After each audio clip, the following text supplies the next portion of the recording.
1, 2, testing 1, 2, 2.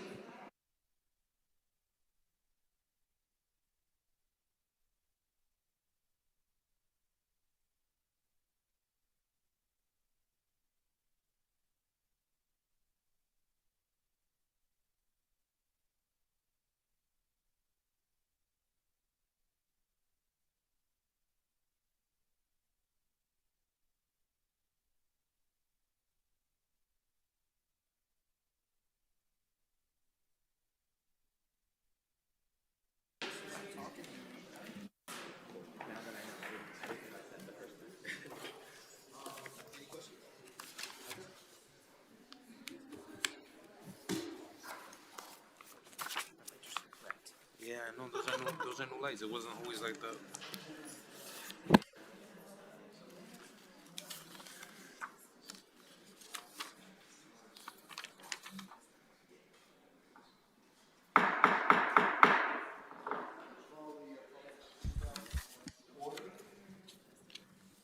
George, you better throw something at me, George.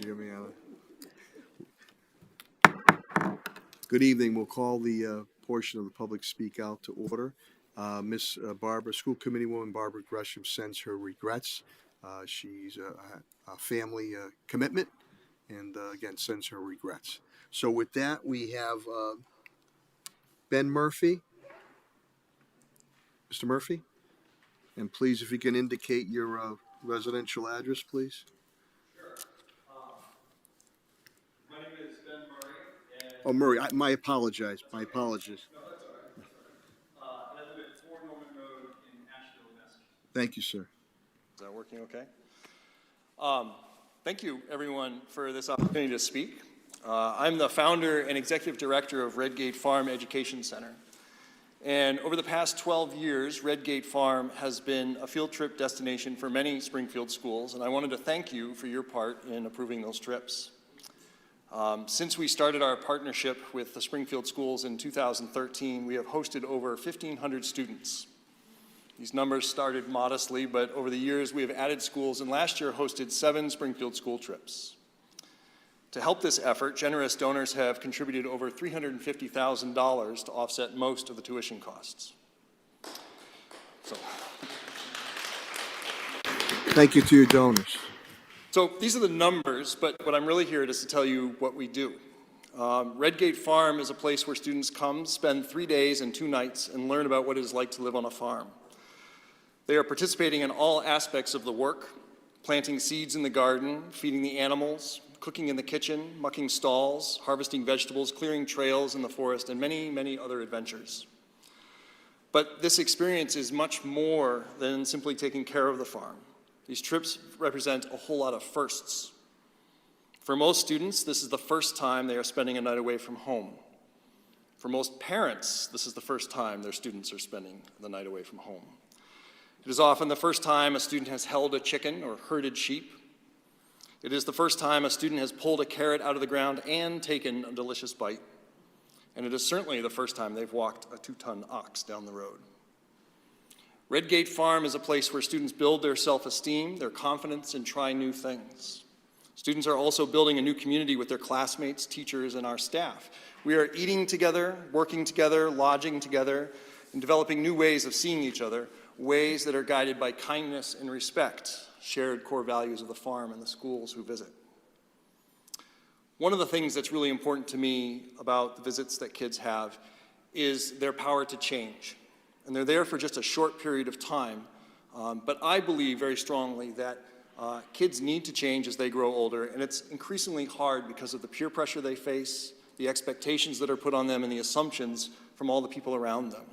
And one of the things that I love to hear is from our teachers about kids that come to the farm who were shy, who didn't have friends, who were maybe the class clown or weren't really paying attention to their work and were hard to manage, and they return to their classroom after just 3 days with new friends, interests in engaging in the classroom, and kids that were really hard to engage in the classroom and were really hard to manage are suddenly showing up after class to volunteer and help with chores and other activities with that teacher helps. So these are the moments that I think are really crucial and why it's important for kids to come to the farm. Redgate Farm's programs are also not limited to school visits either. We offer a summer program specifically for students from our Springfield partner schools. And over the past 12 years, over 360 kids have returned to the farm for a week-long overnight summer program. And in an effort to make these programs as accessible as possible, tuition is automatically discounted to just $50 per student. Some continue to return year after year, and I'm happy to report that this summer we are hiring our first former Springfield student as summer staff.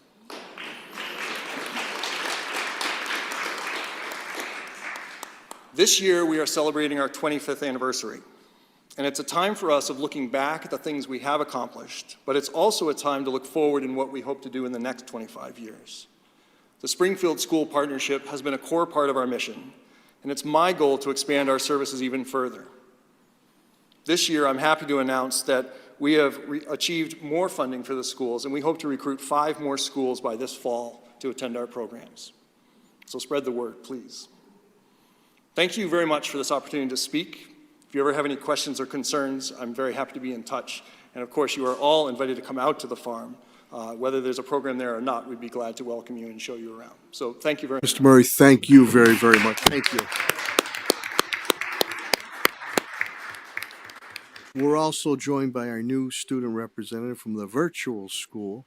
Anthony Tony Martins is in the house with his Sinatra hat there too. He never disappoints me. And Principal Lynch did a wonderful job with the virtual school. With that, our last speaker is going to be Mr. Stephen Howard. Mr. Howard, good to see you.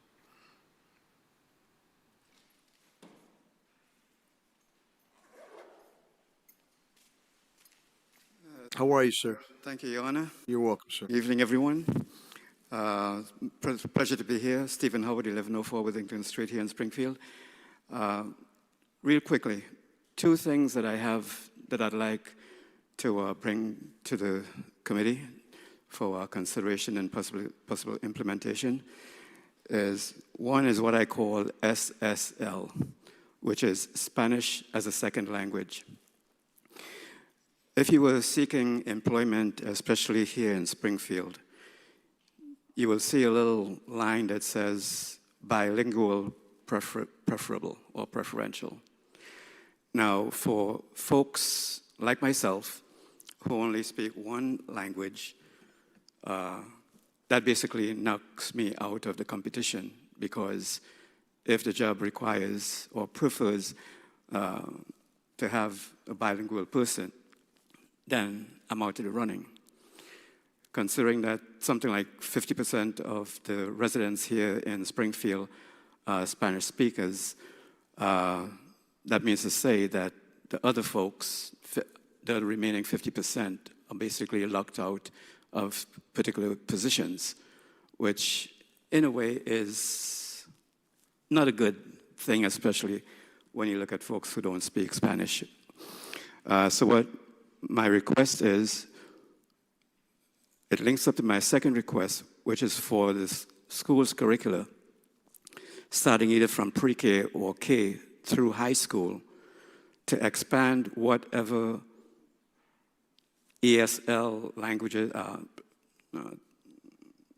programs that they are right now, to also include SSL. Now, if you have folks who are teaching students how to speak English, what's the difficulty with them, with maybe the same tutors or other tutors coming in and teaching students how to speak Spanish? So first request is SSL be part of the curricula or expanded if it already exists, and I'm told there's some kind of pilot program going on with that. And second request is history, particularly about African history. Now, when I mention African history to some people, they think I'm speaking in terms of African American history. Our history does not start with the enslavement of the African people. Like, I just brought like a copy of the Bible here, for example. If you go through this book, you would see that according to the Bible, humanity was created in specifically Iraq, which is on the African continent. You look at Jerusalem, a lot of people don't even realize that Israel is on the African continent. Yet, we call ourselves religious or Christians or Muslims or whatever faith, when the scriptures tell you that the original people are African people. So why is this not known in this part of the school's curricula? If I was to ask anybody here, some people may be able to tell me how many women were pharaohs. To some people that might be like, what do you mean women pharaohs? And they are some of the more historical figures when it comes to ancient Egyptian history. So if adults don't understand this, how are our children supposed to know it? If it's not part of the school's curricula, where are they supposed to get it? So, and it's not just for African descendants. Well, I read a lot, I rather use the word African ancestry individuals, but it should be for everyone to know. It's not just about Africans or black people having pride in themselves because of the contributions that we've made. I mean, the philosophers went into Egypt, Ethiopia to learn philosophy. They didn't learn that in Greece. They took it back to Greece. And some of them were executed for bringing that wisdom into Greece. So when you look at history and you see the only thing that you know about yourself or the only thing that other people know about you is that you were once enslaved, and they don't understand that the people who enslaved you learned from you. They were more civilized than you. They were building cities, empires. When the same people who claimed that they're the greatest were walking around with a sheet wrapped around them. When you look at the hieroglyphs, you see all this elegance with the attire that people wear. Nowhere else in the world can you find anything that predates African history. So why is it not part of history? It's a history. So second request is that ancient African history be part of the school's curricula, preferably starting from pre-K through high school. Thank you, Mr. Howard. Good to see you again. Thank you.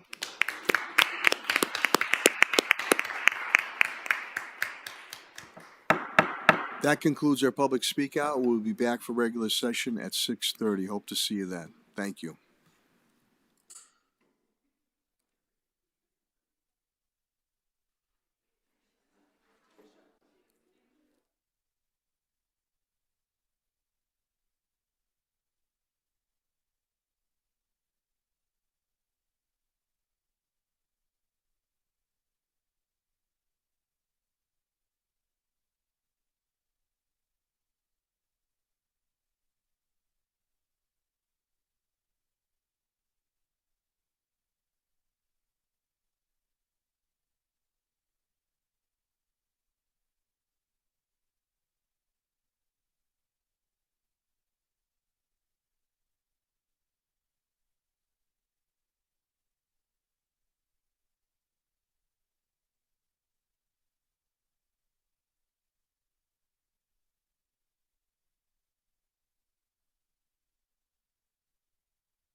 Good evening, everyone. We'll call the meeting to order. Mr. Clerk, please call the roll. Ms. Valentin?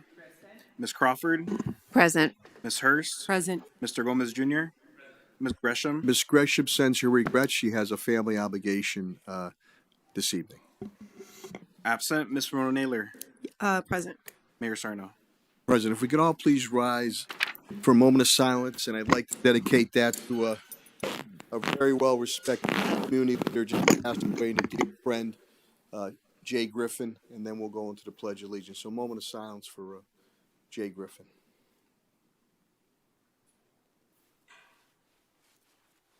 Thank you.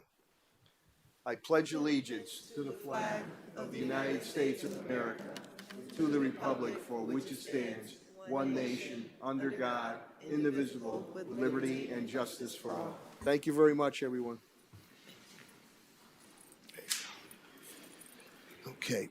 We're also joined by our new student representative, Anthony Tony Martins, and never disappoints me, always has that Sinatra hat on, and Principal Lynch is here, and you've done a wonderful job with the virtual school, and their dad, family members are here, and Tony, we're glad to have you on board. We understand that you have a 13-page dissertation for your report. I'll try and sum it up as best as I can. Thank you, Tony. Thank you very much. We're now going to, and also I wanted, I don't know, is she here? Where's Terry? Is Terry Poe here? Well, Terry, we want to give you a shout out. She's one of the fearless women from the Springfield Symphony Award winners, so congratulations, Terry. She's going to be playing the violin. That's how fearless she is. So, all right, thank you. Section 2, approval of the minutes. Any questions or comments? Hearing none, is there motion? So moved.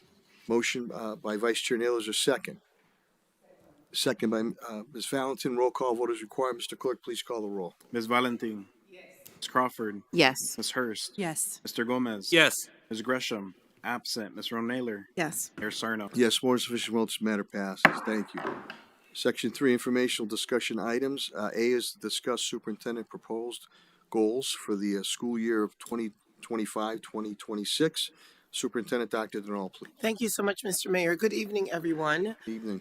I requested of the school committee to allow me the opportunity to share my goals, my proposed goals, my draft goals for the 25-26 school year. I wanted to make sure that I was operating in full transparency, as well as be in compliance with Massachusetts general state law.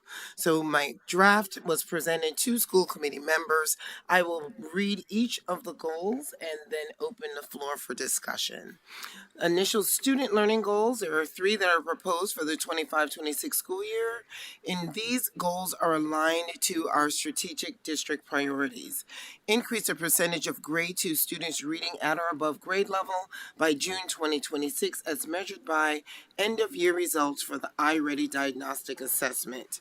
Improve the district's mean average scale scores on the Massachusetts Comprehensive Assessment System in English, mathematics, and science for grades 3 through 8 in 2026 relative to the 2025 administration, and increase both the number and percent of students who successfully complete advanced coursework by June of 2026 as documented through the reporting system of the Massachusetts Department of Elementary and Secondary Education. I'm not sure if you all would like me to pause here and open it for discussion for student learning goals, or just continue with all of them and just have one general discussion. Any questions, school committee members, or are you going to wait till the end? Going. Okay.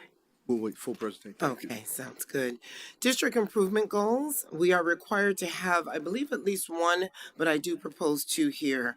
Increase the promotion of district staff who increase the proportion of district staff who identify as racially diverse in order to more closely reflect the demographics of the student population and promote a more inclusive and equitable educational environment as measured through district workforce data.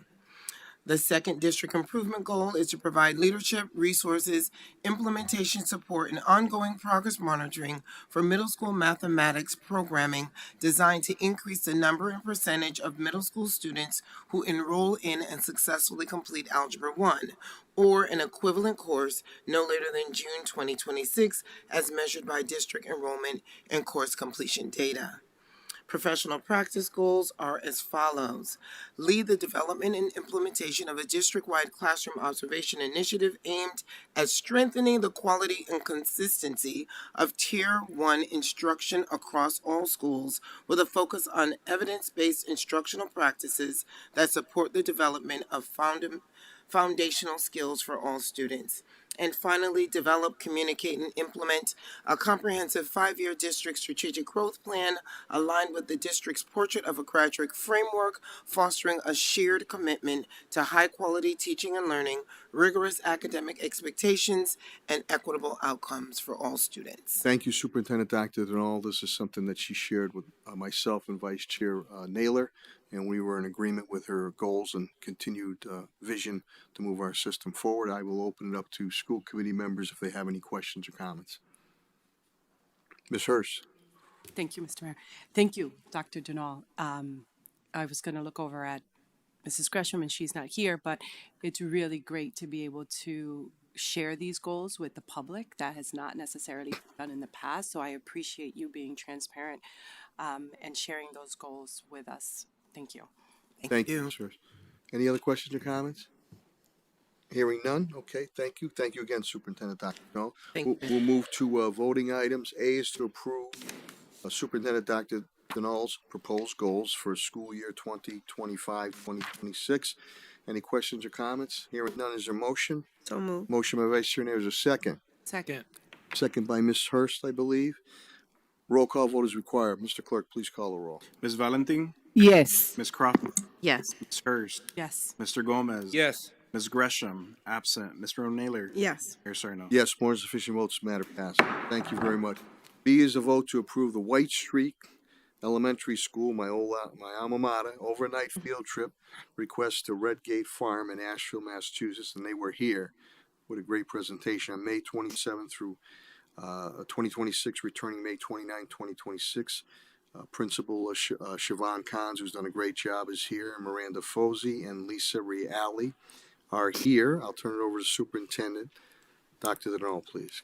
Thank you so much, Mr. Mayor. It was truly a treat to see the images of the students on the screen when the gentleman presented on behalf of Redgate Farms. It's wonderful to have partners such as Mr. Murray and ensuring that our students have firsthand experience at what it is like to be on a farm.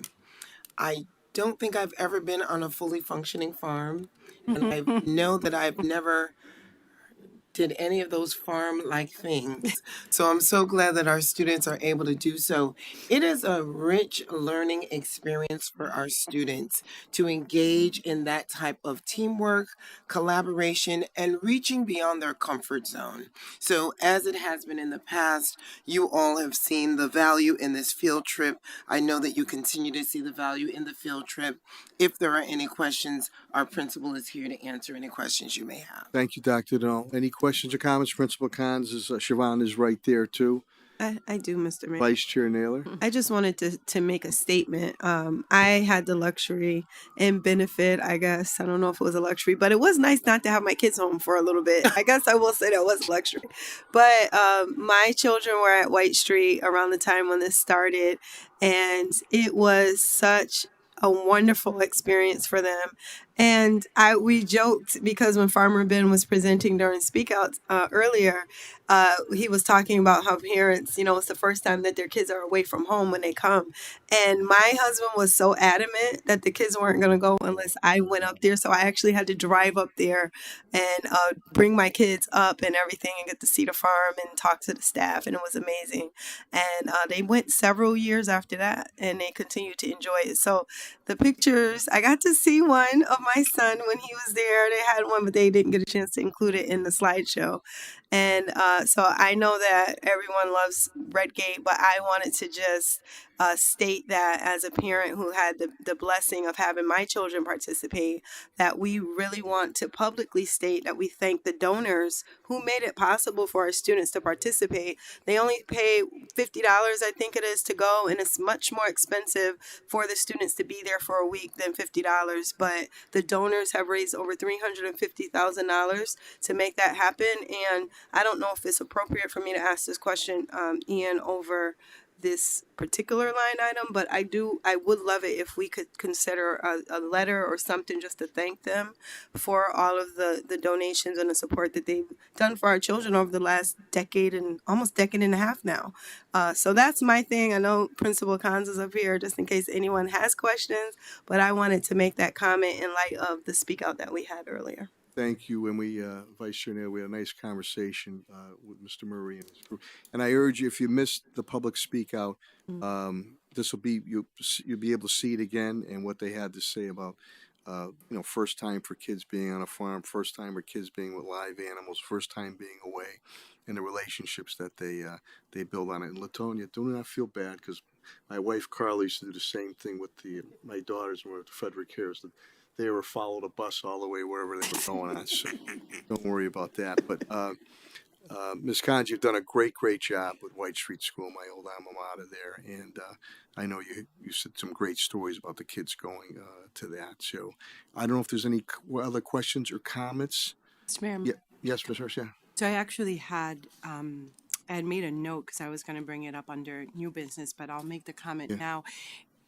They either have hit our mailboxes or it's soon to come that the MASC every year asks districts throughout the Commonwealth to recommend partners, organizations that have been good partners to the district, help to further learning.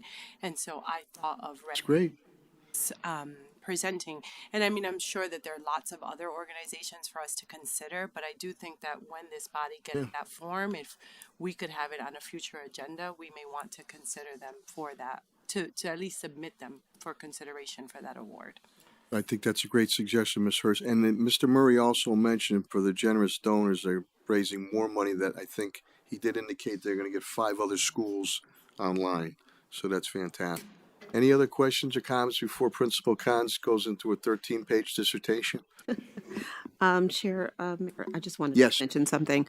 I want to say thank you to Principal Cons for all that you do. I was actually one of the volunteers for Read Aloud at your school, and the school is such a wonderful, warm environment. Those children are so rich with so much, and so I know this is going to be a great experience for those that might not have gone before, just based on the presentation we had. So thank you so much for making this possible, of course, and of course the Red Farm too as well. So thank you.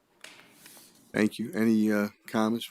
No, it's a wonderful relationship with Springfield Public Schools. It started in 2013, and it's been running through various elementary schools. I definitely feel personally committed to it because I do see the results.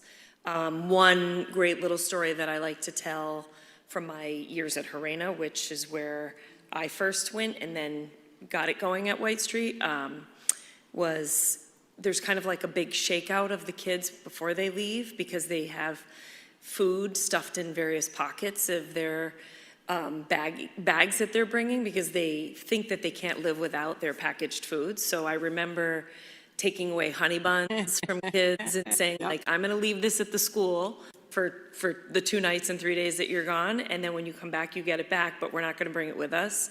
And then the day that they arrived back at Harena, I'll never forget this moment, green beans and cherry tomatoes were spilling out of their pockets. That is the shift we like to see because it's a real good experience with like their food, where things come from, and it helps them see things. So it's a big learning experience.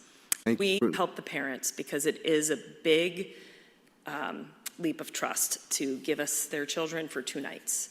We really spend a lot of time. Lisa Rahilly, who was here with Farmer Ben, who is a staff member at White Street, spends a lot of time with parents. She puts in a lot of effort to this program to build their confidence and comfort, but it's a wonderful program, so Thank you, Principal Cons, and tell your You your husband and brother-in-law that the little rascal said hello.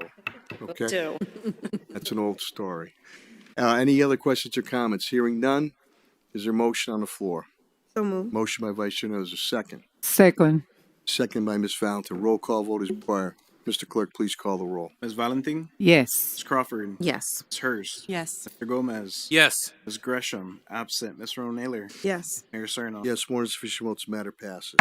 Thank you very much. And I see that Assistant Superintendent Terry Poe is here, so I will repeat, congratulations on your Fearless Woman Award from the Symphony. And I said before, Terry, you're going to be so fearless, you're going to play the violin too, so very good. Congratulations. We'll now move to C, a vote to approve the amended CTE emissions regulation policy. The Assistant Superintendent Jose Escobar and Robert St. Lawrence. Bob St. Lawrence are here. Superintendent Dr. Denal, please. Thank you so much, Mr. Mayor. As you all know, the school committee has already approved these policies. We did submit them prior to the deadline to the State Department of Ed. Once they reviewed them, they did ask us to make a few minor revisions. So Assistant Superintendent Escribano and Chief St. Lawrence are going to share with you the minor revisions that were made in order to be in full compliance with the DESI requirement. Thank you, gentlemen. Good evening, Mayor Sarno, school committee members. Like Superintendent Denal spoke about, there's just some minor revisions that they asked for, and they are redlined in your policy. One of those was just speaking about the timeline, and the timeline is a little off when you talk about how DESI, wants it to proceed for next year, because they extended the deadline a couple times. So, but we added the timeline of when our CTE programs or the admission application and all in the process and all that's in red.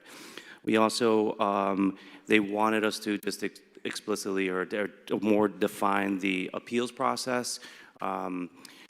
Essentially, the only appeal is whether or not they were added to the lottery from their ranked choices. So that's a way that the parent can appeal, because we don't have any other entrance requirement. So anybody that applied, it gets an equal chance in the lottery. So essentially our process is that we would go back and say, and define whether or not they were in the lottery process. And so we would allow that for appeal. And then finally, they just wanted us to explicitly announce or say in our policy that it would be the public lottery would be announced a week prior to it happening. We had put that it was going to be announced prior, but we didn't explicitly call out the week, and they wanted us to explicitly say that it would be done a week prior to that. So just a few minor revisions to the policy, and then we would just, if approved, we would resubmit those corrections, or not corrections, but revisions. Thank you, Assistant Superintendent Escribano. Any questions for the Assistant Superintendent? Okay, hearing none. Bob, anything from you at all?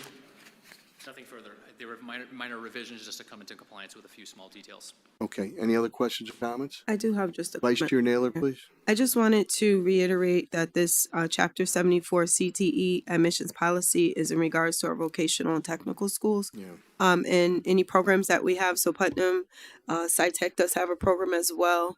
As far as I know, is that the only two that are associated with this policy? Yes, currently recognized as Chapter 74, yes. Okay, perfect. I just wanted to clarify that, because sometimes we're saying terms and people don't know CTE refers to Putnam. They don't associate the two.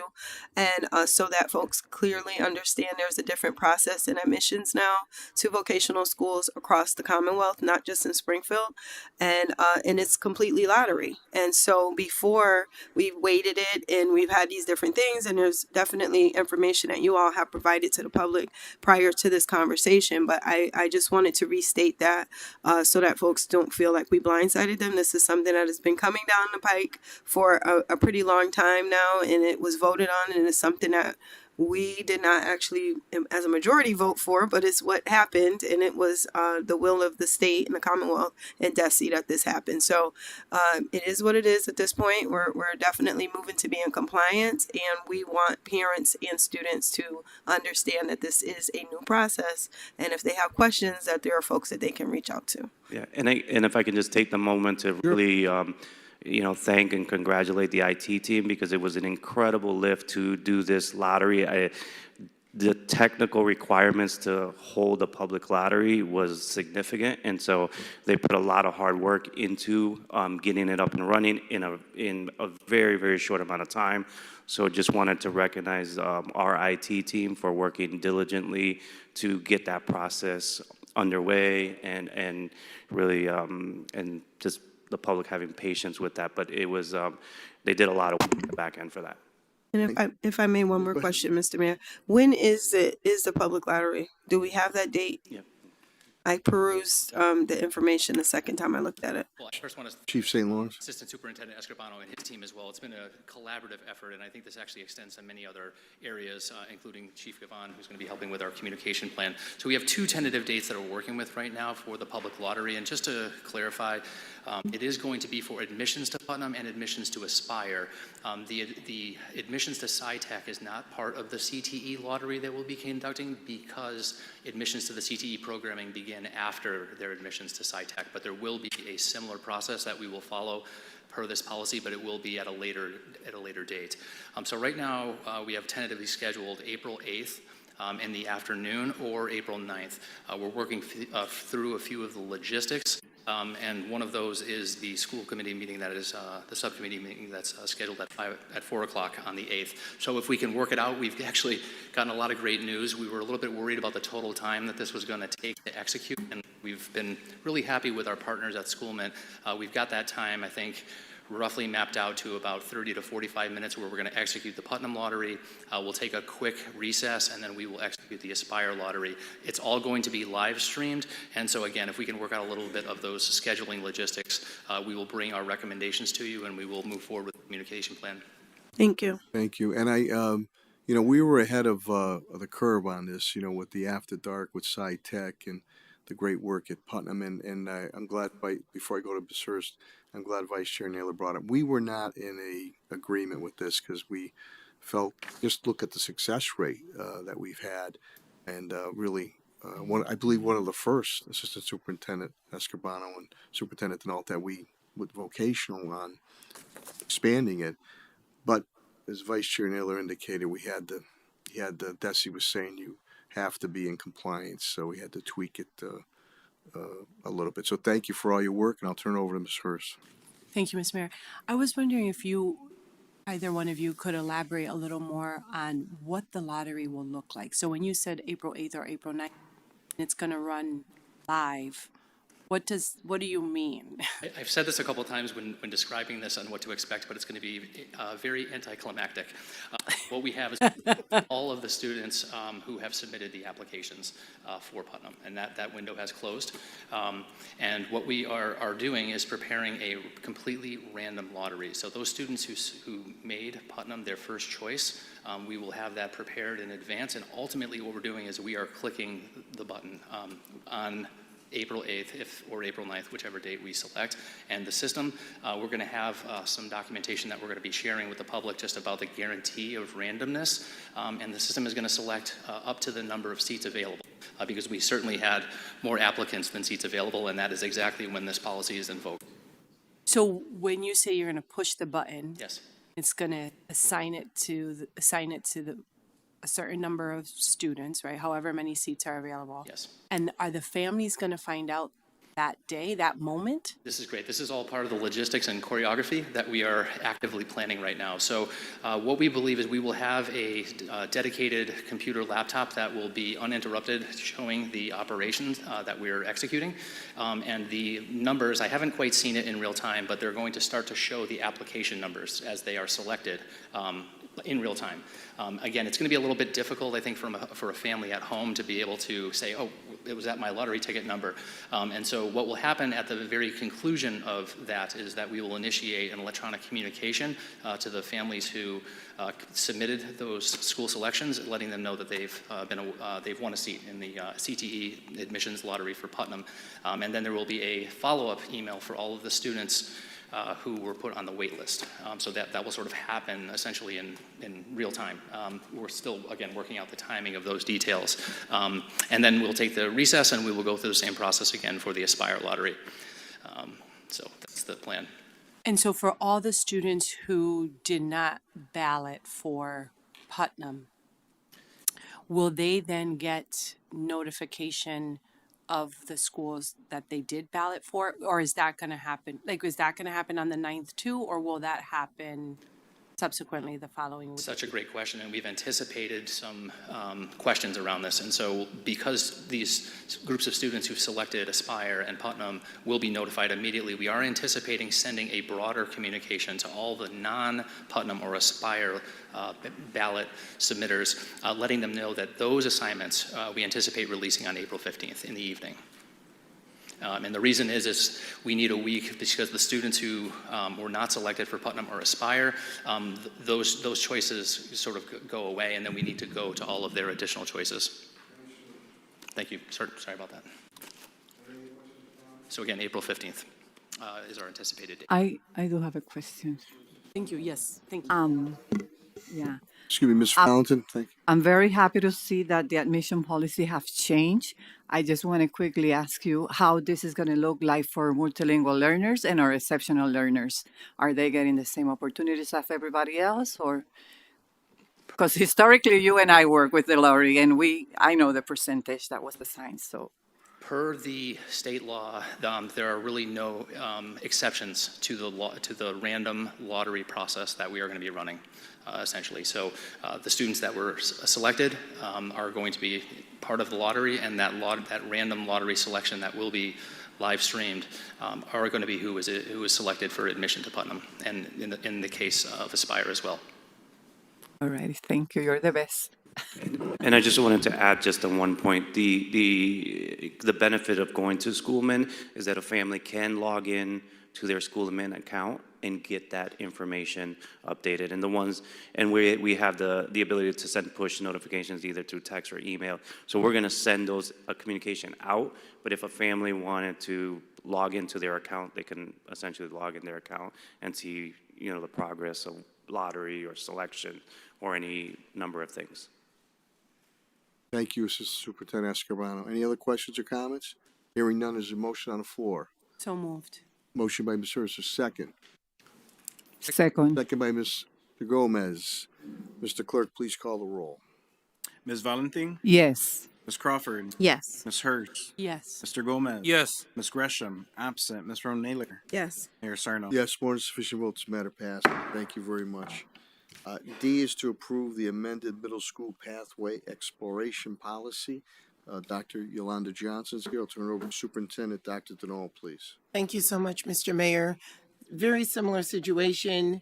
You all already approved this, uploaded it to the DESE website. They reviewed it. They requested, again, very minor changes. I believe that's just one section that has been updated based on the feedback from DESE. Dr. Yolanda Johnson is here to explain it to you.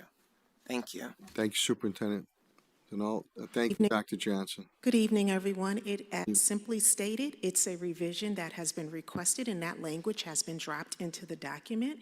And it's a matter of just indicating the date, which is October 15th, that the roster of our 7th and 8th graders will be provided to the vocational technical education high schools. So, and it was just an omission that was not intended, because if you see the paragraph above, you see October 15th mentioned, and we just needed to provide that additional clarity. So just a minor adjustment. Just a minor Okay, adjustment. okay. Any other questions or comments for Dr. Johnson? Hearing none, there's a motion on the floor. So moved. Motion by Ms. Hurst, second. Second. Second by Ms. Crawford. Roll call vote is required. Mr. Clerk, please call the roll. Ms. Valentin, Yes. Ms. Crawford, Yes. Ms. Hurst, Yes. Mr. Gomez. Yes. Ms. Gresham, absent. Ms. Ronader, Yes. Mayor Sarno. Yes, more than sufficient votes, matter passes.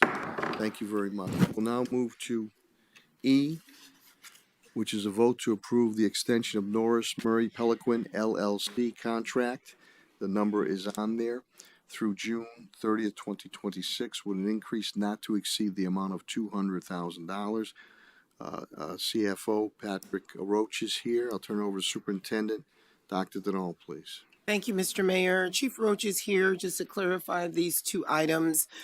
First item E, he will explain, and then after the vote, he'll remain in his position to explain item F as well. Go right ahead. Thank you, Superintendent Denal. Mr. Roach, Pat? Thank you. The Norris, Murray, and Peliquin contract for the school committee's legal services expires on March 31st. It's also a little short on money. So what we're gonna do, we're recommending that we extend the contract through June 30th of 2026, and that we increase the not to exceed amount from $150,000 to $200,000, and that'll get us through the end of the fiscal year. And I forgot to mention, Mr. Mayor, both of these items did go through subcommittee. Extensive conversations were held, and they both cleared subcommittee. Again. Yes, Mr. Mayor. We did have a conversation about this in Budget and Finance. It did pass, and then it was presented yesterday in Legislative and Contracts, of which Ms. Crawford is the chair, and I don't know if she has additional comments that she would like to add. Ms. Crawford, any other comments? It was unanimously approved in our committee as well, so we're in agreement. Thank you. Any other questions or comments? And I must say that the firm has been very, very responsive to needs, questions, or issues that have arisen, so we appreciate that. If there's no other questions or comments, is there a motion, please? So moved. Motion by Vice Chair Nails, is there a second? Second. Second by Ms. Hurst. Roll call vote is required. Mr. Clerk, please call the roll. Ms. Valentin, Yes. Ms. Crawford, Yes. Ms. Hurst, Yes. Mr. Gomez. Yes. Ms. Gresham, absent. Ms. Ronader, Yes. Mayor Sarno. Yes, more than sufficient vote, this matter passes. Thank you. Pat, you might as well stay right there. F is a vote to approve to enter into new contract with Norris Murray Peliquin LLC for the term of July 1st, 2026 to June 30th, 2027, for not to exceed the amount of $150,000 with a one-year option to renew from July 1st, 2027 to June 30th, 2028, with all terms the same. I'll turn it over to Superintendent Dr. Denal, please. Thank you so much, Mr. Mayor. As the chairs of both of the subcommittees stated, these items, or rather this item, already cleared subcommittee. We discussed it. The subcommittee members were in full agreement, and we presented here to the full committee this evening.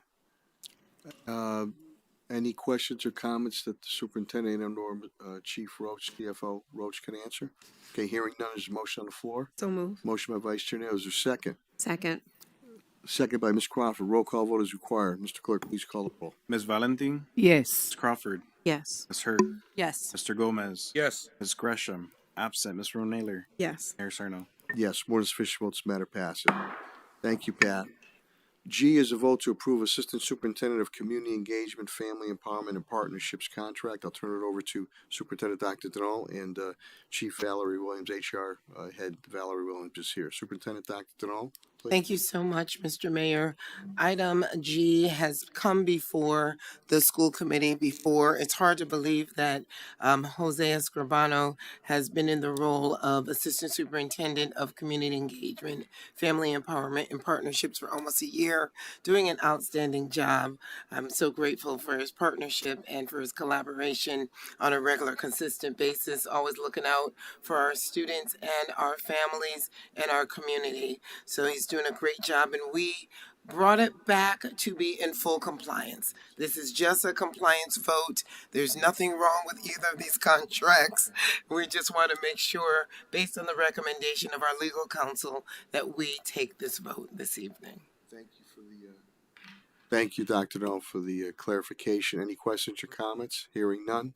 Is there a motion on the floor? So moved. Motion by Vice Chair Nail, is there a second? Second. Second by, what's that, Ms. Crawford. Ms. Crawford? Thank you very much. Roll call vote is required. Mr. Clerk, please call the roll. Ms. Valentin, Yes. Ms. Crawford, Yes. Ms. Hurst. Yes. Mr. Gomez. Yes. Ms. Gresham, absent. Ms. Naylor. Yes. Mayor Sarno. Yes, more than sufficient votes, matter passed.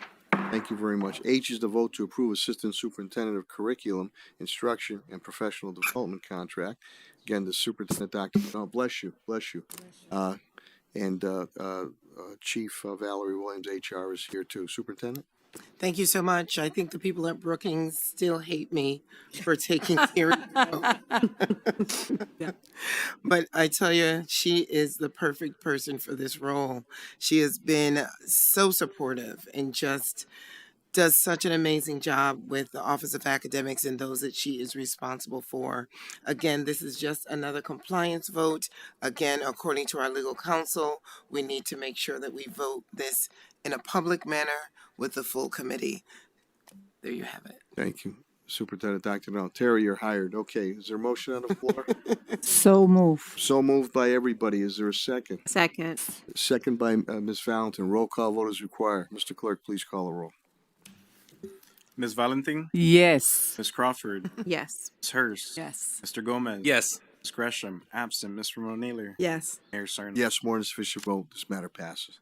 Thank you very much. We'll now move the presentations, and we have Human Resources Recruit, Retrain, and Chief HR Director Valerie Williams is here. Superintendent Dr. Donnell, please. Thank you so much, Mr. Mayor. As you know, Human Resources is one of the departments that are critical to the health and well-being of our teaching staff and all of our educators and everyone who has anything to do with the academic success of our students. We wanted to make sure that we took just the next 5 minutes to help everyone understand what we've been doing in HR, what changes we've been making to ensure that we increase recruitment efforts, make sure that we are retaining the talented individuals that we recruit, and making sure that we are training and retraining and supporting those individuals so they will remain with us in Springfield Public Schools.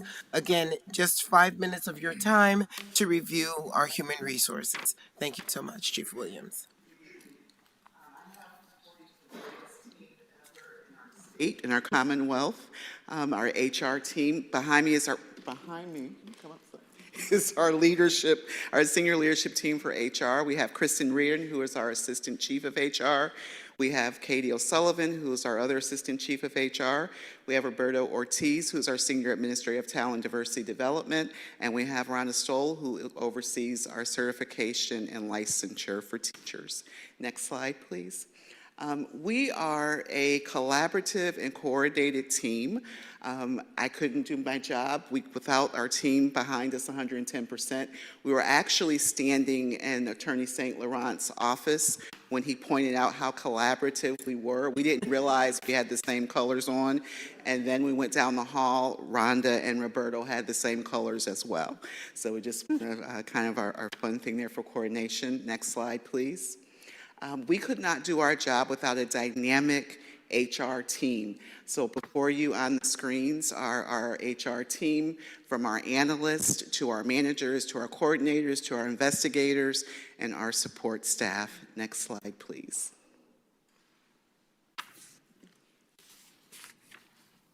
Good evening.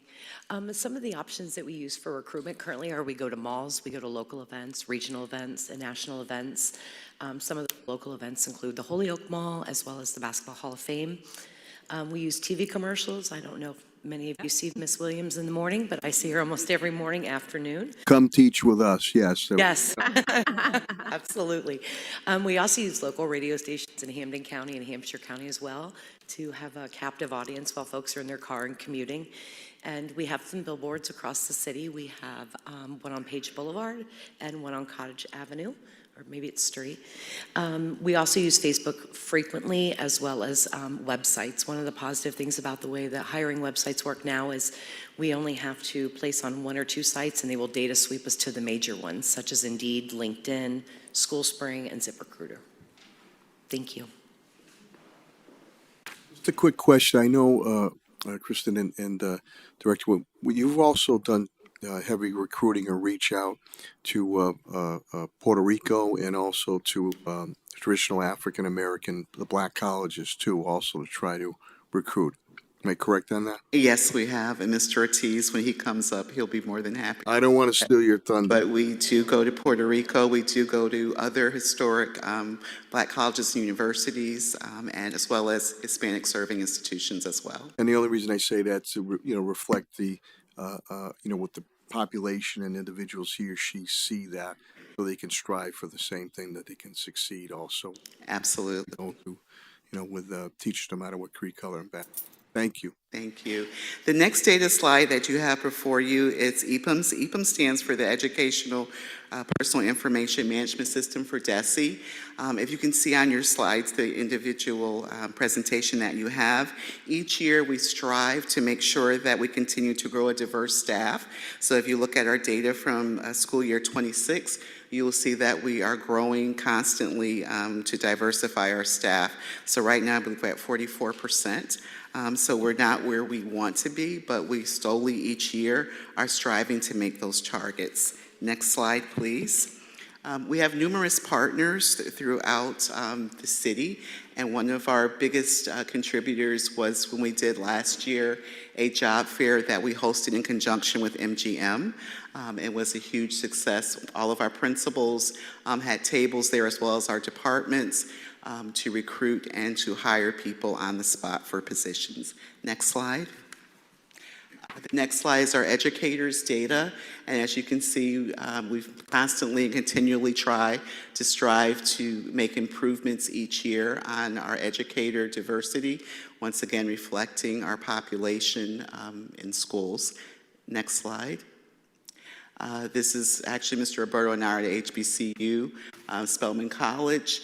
So we travel not only in Springfield, but we go to other states.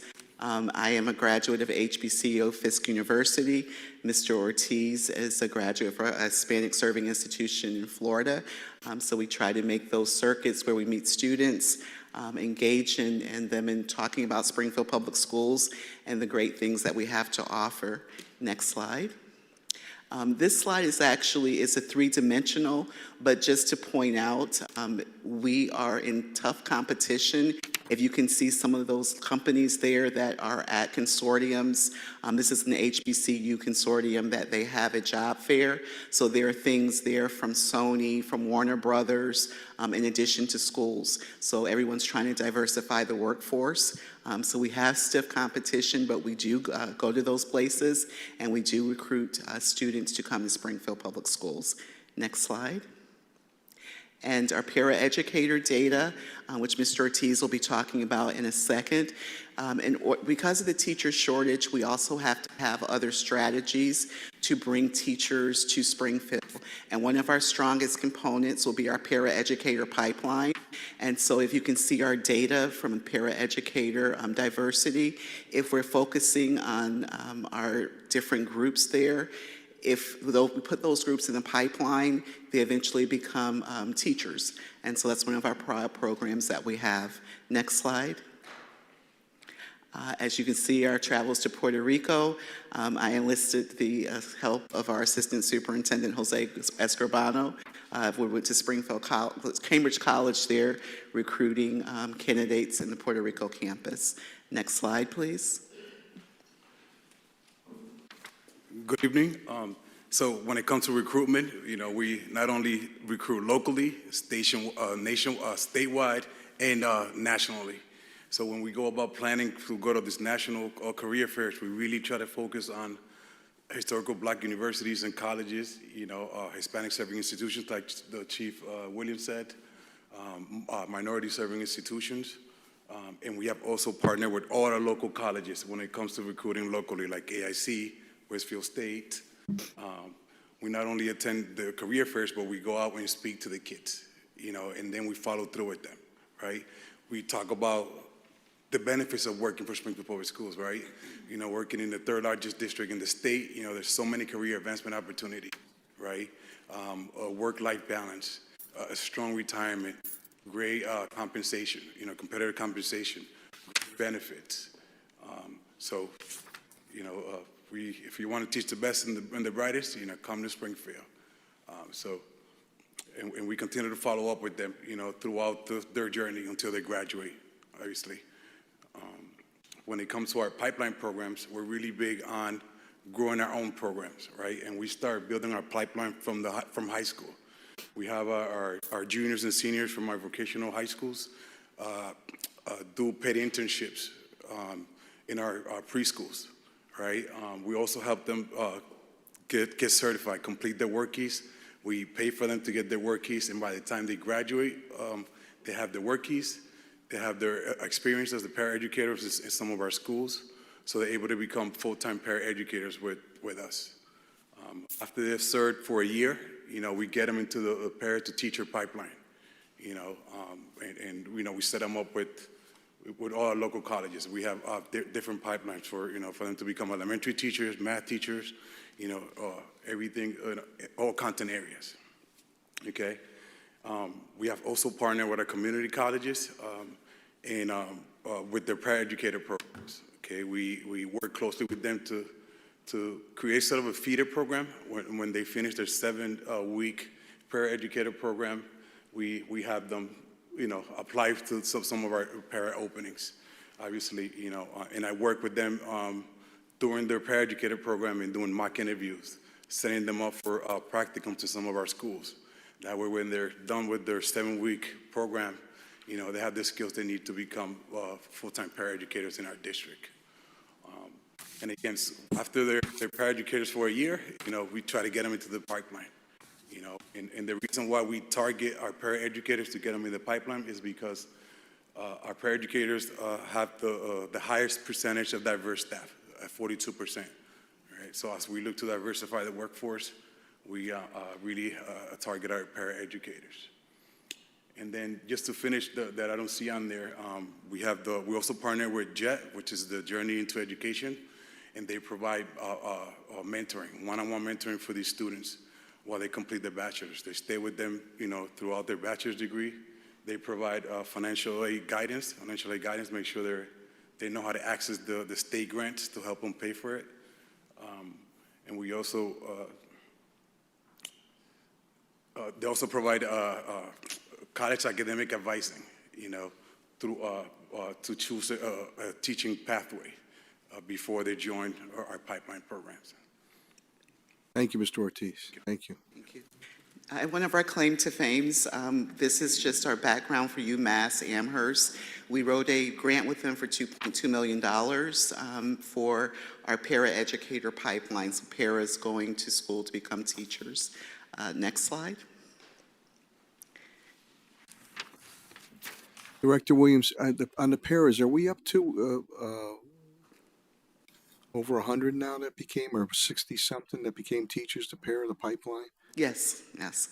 And our programs at HCC and STIC, we are extremely proud of, because those are grassroots programs that we started with Springfield Public Schools, Springfield Works, and Holyoke Community College.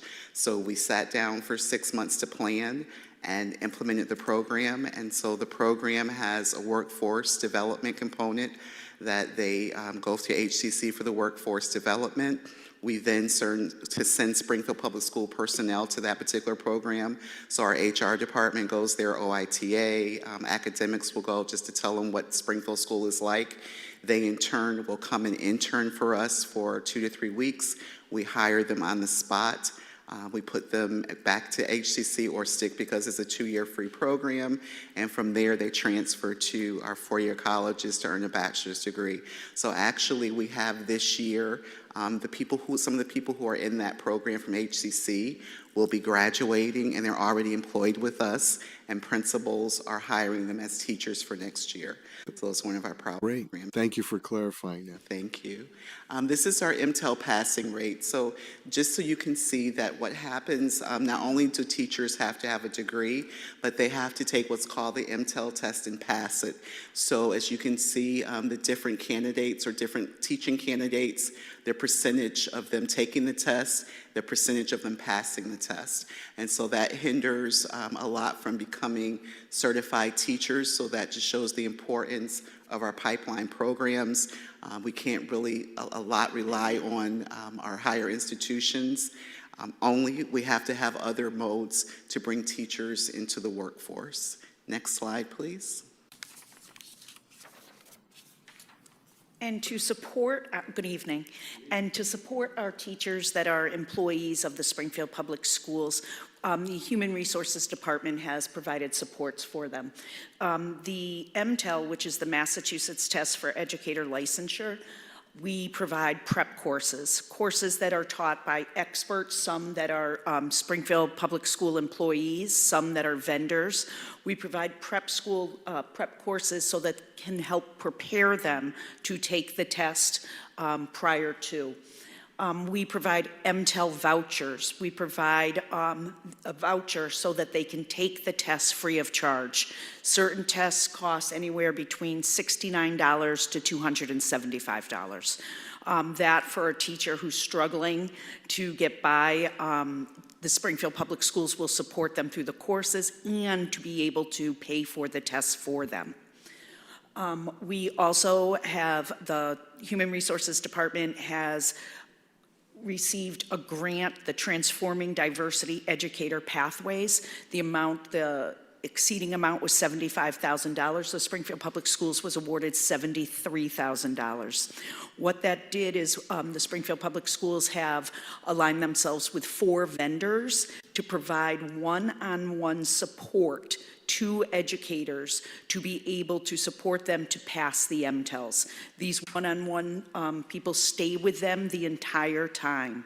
So what we've done is we've created individual supports, we've created group supports, and we've created financial supports for our employees. We also provide what we call retail SEI courses, where Ms. Valentin was a leader of, and that we collaborated to make this program a success.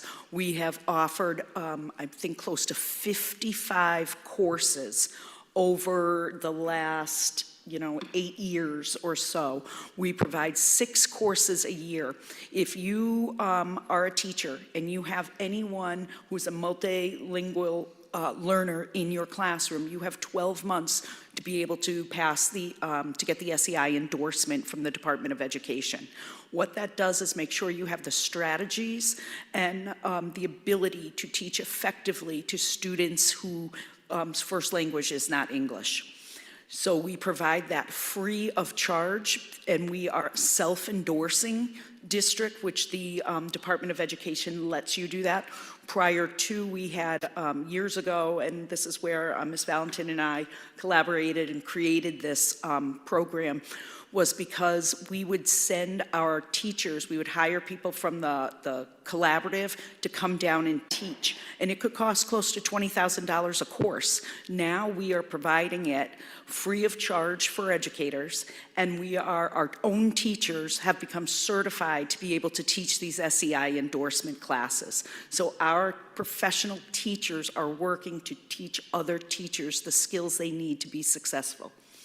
We also provide another self-endorsing program that I have worked, that Patty Burns and I have developed, is the Structured Guidance Course for Exceptional Learners in Moderate Disability Licensure. There are 7 competencies to get a moderate disability license because they are not tested in it. And because of that, we provide 10 hours for each competency. So a teacher will take, over the course of a year or 2 years, 70 hours of instruction regarding exceptional learners. Some examples are IEP development. Some are best practices. And what this does is, again, our teachers are teaching teachers. We provide a free 150-hour practicum for these teachers that are being done by other teachers within the district. We have some retiree callbacks being supervisors, and then we have the overall supervisor is Patty Burns, who signs off on this. Teachers are to make portfolios. They are met 3 times a year to be able to make sure that they are meeting the needs and the standards of the competencies within the Department of Education's requirements. We are providing this so people can get licensed in special ed and moderate disabilities free of charge. The Springfield Public Schools is providing all of the resources needed to be able to get our most probably underrepresented licensure to the people who need it the most, who are teaching our students. Thank you. Thank you. Our structured guidance program, Springfield College was so impressed that they're going to try to endorse it for actual college credit. So that speaks to the work of the collaboration with our exceptional learner department and our HR department. Our next slide would be, thank you, and that would be. Good evening. Good evening. When we think of mentorship, we think of multi-levels of support. Our first level of support we provide for our educators is our new educator orientation, which runs the week prior to professional development. It's a 20-hour course and orientation that helps educators become acclimated to the Springfield Public Schools. We have a variety of different professionals that come and speak to our new educators. We have our Office of Instruction who comes to kick off our district priorities. Superintendent Dr. Donal welcomed all staff members and provided them with a rock that says believe, to believe in our students and the work that we do. Our Office of OITA came to speak about the platforms that we use for the students as well as the children, as well as the staff members. In addition to the Office of Multi-Language Learners and our exceptional learners. They all had an opportunity to provide information and support in regards to what we do in the Springfield Public Schools. So when they're learning these things in the classroom and throughout the school year, they've had an introduction as to what those pieces are.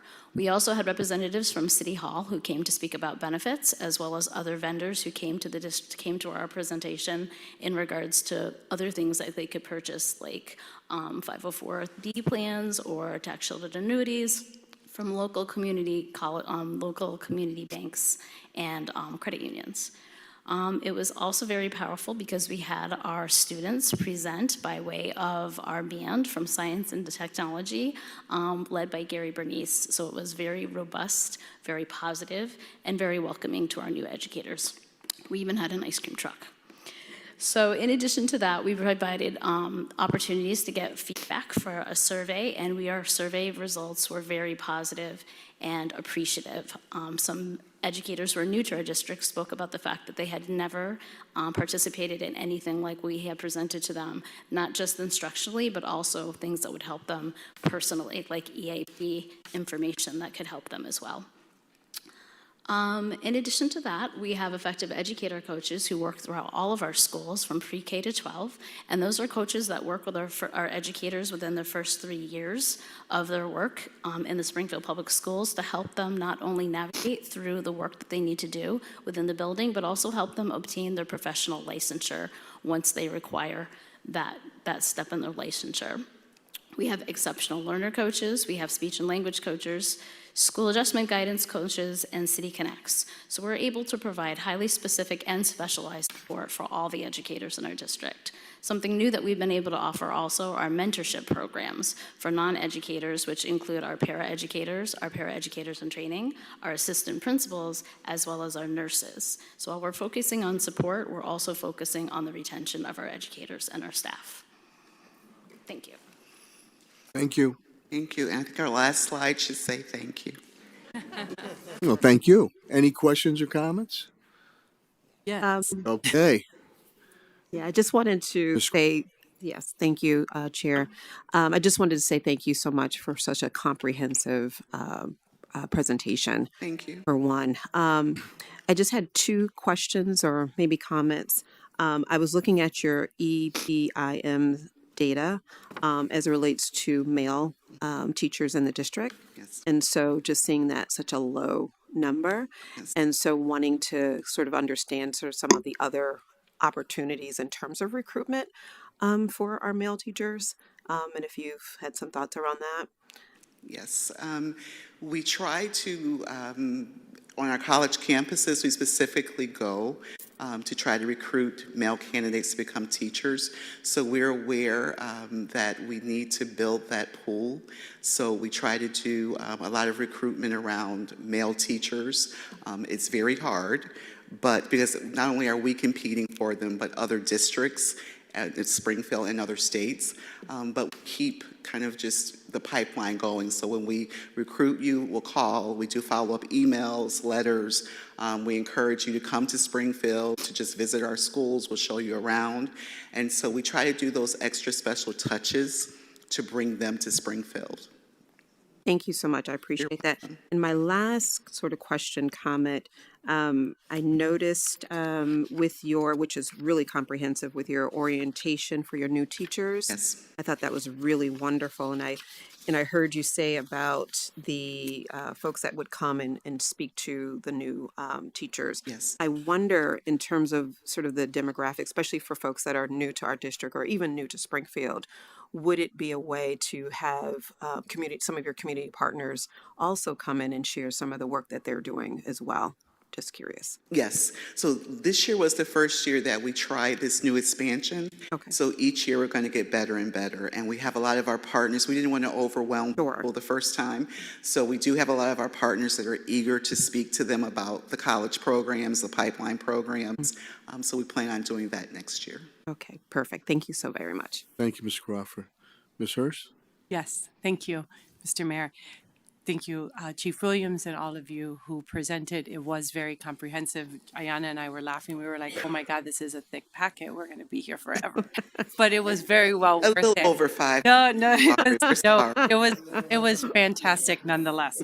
I do actually have a couple of questions. And my first one, I'll follow up on the EPIMS data or the other data that you shared. Do we have an average age of our educator? Because I do think that that is useful information, because I think that perhaps it might influence or inform our strategies around recruitment and retention, in particular maybe retention. Do we have an average age? It ranges. We have from I'm just graduating from college to I am doing a life's change. So we kind of target for both at the end, the beginning and the end.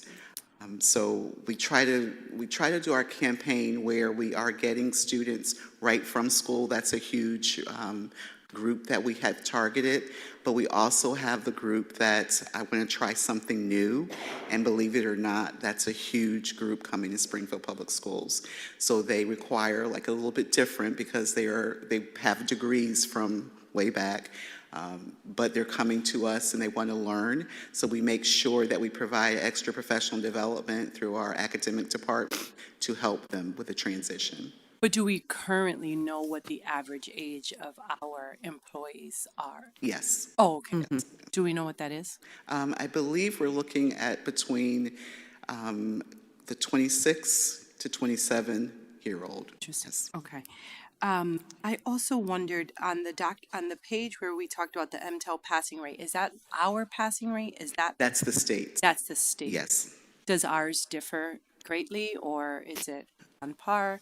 Ours, it probably would mirror what you're looking at. Yes. And then the paraeducator pipeline placement, which I think is an amazing program.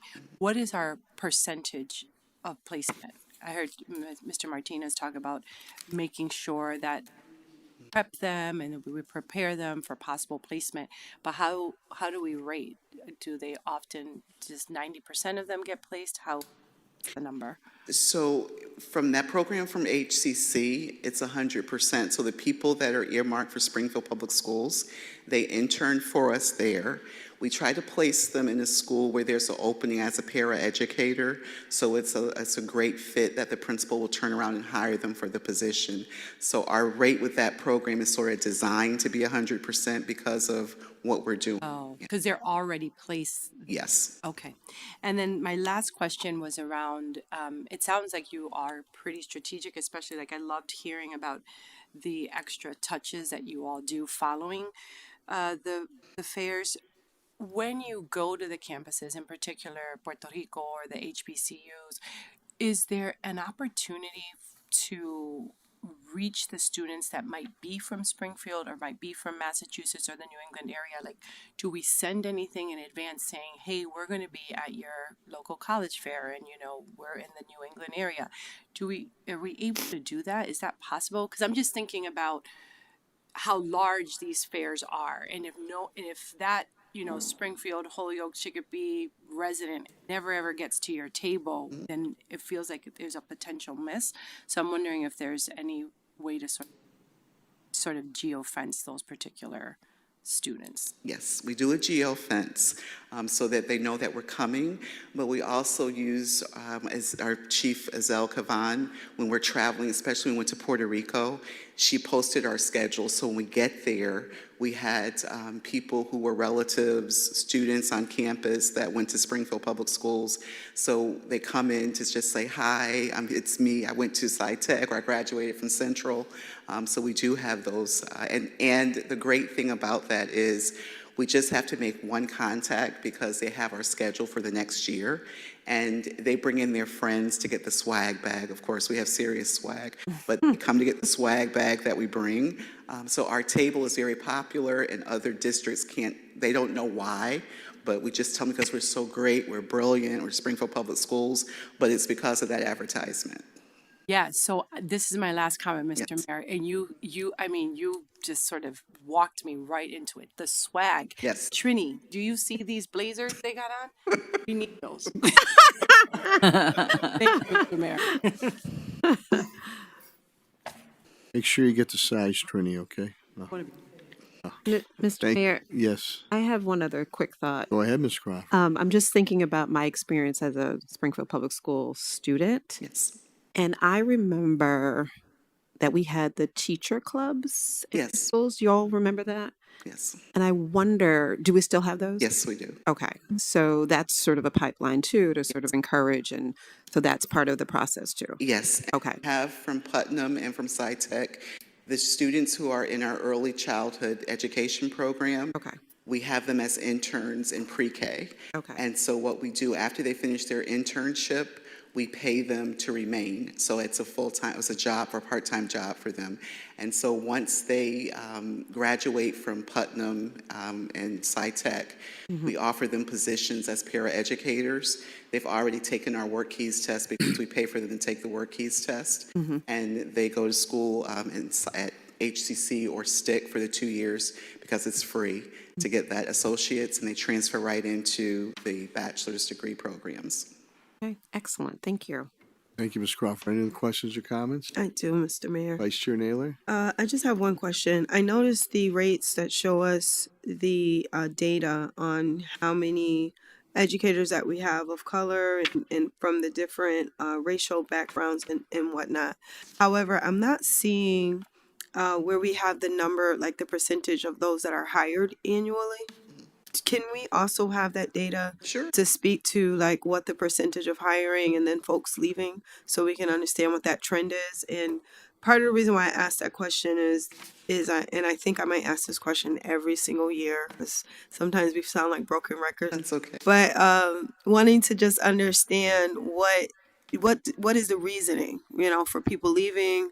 Is there a offboarding process where we get an exit interview from folks and know why they're leaving and whatnot? And especially when I look at the data on the paraeducators and the males, for not just the males that are paraeducators as well as teachers, that I noticed that number dropped drastically in the past year. And so just really wanting to understand what that situation is, if it was organic and it just happened, or if there was something that speaks to exactly why that happened, or maybe they moved into a different position within the district. But it would be really helpful to know that kind of detail. Absolutely. We'll make sure you have it. Thank you. You're welcome. Thank you, Vice Chair Naylor. Any other questions or comments? I have a comment. Ms. Valentin?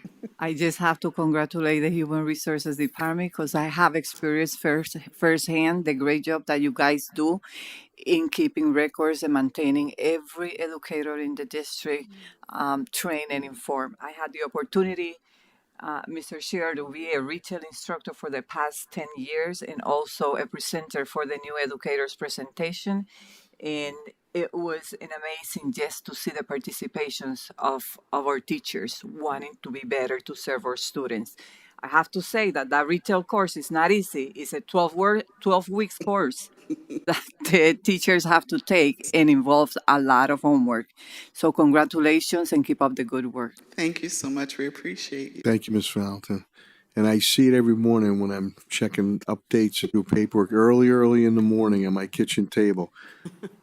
Come teach with us. Well, thank you. We were very strategic with the ad because Yes. when we started out, we wanted everybody to know that Springfield Public Schools was hiring. Yeah. So it has that effect. I'm stopped everywhere that I go and hand a business card to people. So it did its job. Very good. Any other questions or comments? Yes, Mr. Mayor, I just have one more. Ms. Crawford? Yeah, go ahead. It's okay. Just really quickly, I know on the recruitment and retention page, the Grow Our Own, Yes. I noticed that Westfield State University is not there.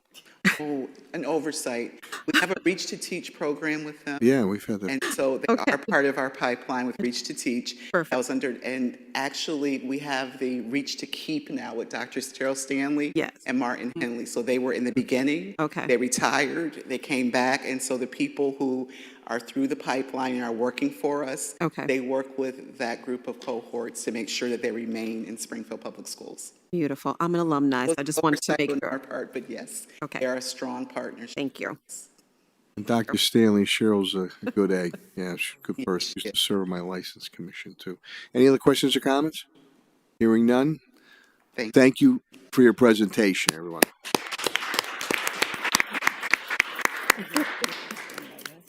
Okay, we'll now move to B, the data on graduation rate and dropout rate, which we are, Bob St. Lawrence is here and Dr. Superintendent Denal, and we are rebounding off the worldwide COVID-19 pandemic and starting to move back up the high figures too. Superintendent, Dr. Denal? Thank you so much, Mr. Mayor. I was going to joke and say, Bob, read the room, but I'll leave that alone.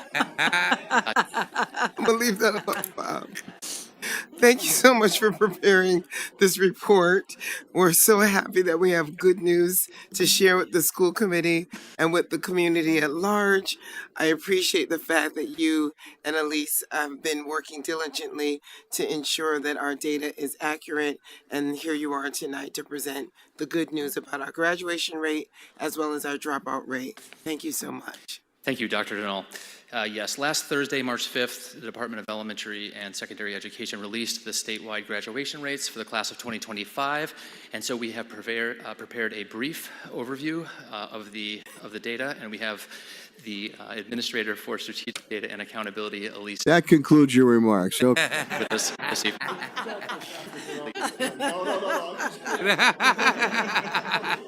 Oh, he was really switching. I'm just kidding, Bob. Okay.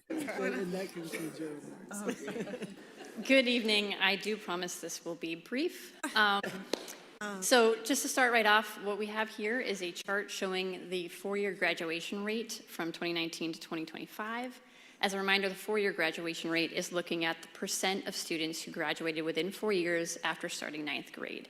So there are a few different colored lines, so we're just going to call out what we're looking at here. The blue line represents the district as a whole.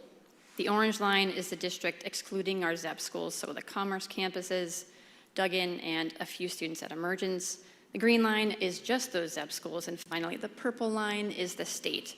So just to call out the change from 24 to 25, the district increased from 78.6 to 82.0, a very significant increase. We saw it, yeah, that's it. And we do attribute some of that, at least, to the fact that this was the first class that did not have to pass MCAS to graduate based on the new law. So I'm going to keep going. Next slide is just looking at the 5-year extended engagement rate. So this is the percent of students who either graduated or were still enrolled 5 years after starting ninth grade. So it's just a slightly lagged indicator. And so the last class for whom we have data is the class of 2024. In this case, we see a drop, but that's consistent with the drop that we saw in the graduation rate from 23 to 24. But all of the numbers are higher than the 4-year grad rate because they had one more year to complete or stay enrolled. So I'll keep going. The dropout rate. This is not based on a cohort. This is simply what percent of high school students dropped out within the school year. Again, we see a very positive trend with the decrease in the district dropout rate going from 3.9 in 2024 to 3.3 in 2025. And apart from COVID, this is the lowest rate we've seen since 2008. Yes. Very positive. So moving on now, we're just going to look at some subgroup data. This is just for the 2025 year, and this is the four-year graduation rate. The first set of bars, and I should say that the dark blue is Springfield and the light blue is the state of Massachusetts. We've already seen there is a gap between our district and the state, but when we look at the subgroup data, we see those gaps are much smaller. So for African American students, the gap is actually less than 1 percentage point between us and the state. It is almost identical for our Hispanic students. It's below by 3 percentage points for our multilingual learners. It's only off by 1.7% for our low-income students. However, we do see a significant gap for our exceptional learners compared with the exceptional learners statewide. Moving on to our dropout rate. Again, the gaps are much smaller when we look at our subgroup data.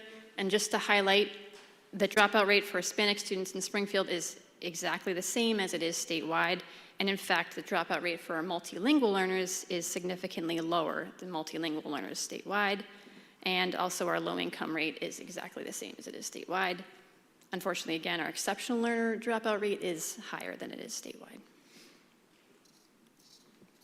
All right, and just to wrap it up, the last two slides just show the four-year graduation rates by school, so I'll give you a second to look at that. But as you know, we increased as a district, and almost all of our schools increased by over 3 percentage points. And just to call out a couple notable examples, Central, our largest high school, increased by 6.4 percentage points. Conservatory had a 100% graduation rate in 2025. So you can see all that increases down the list, but very positive news.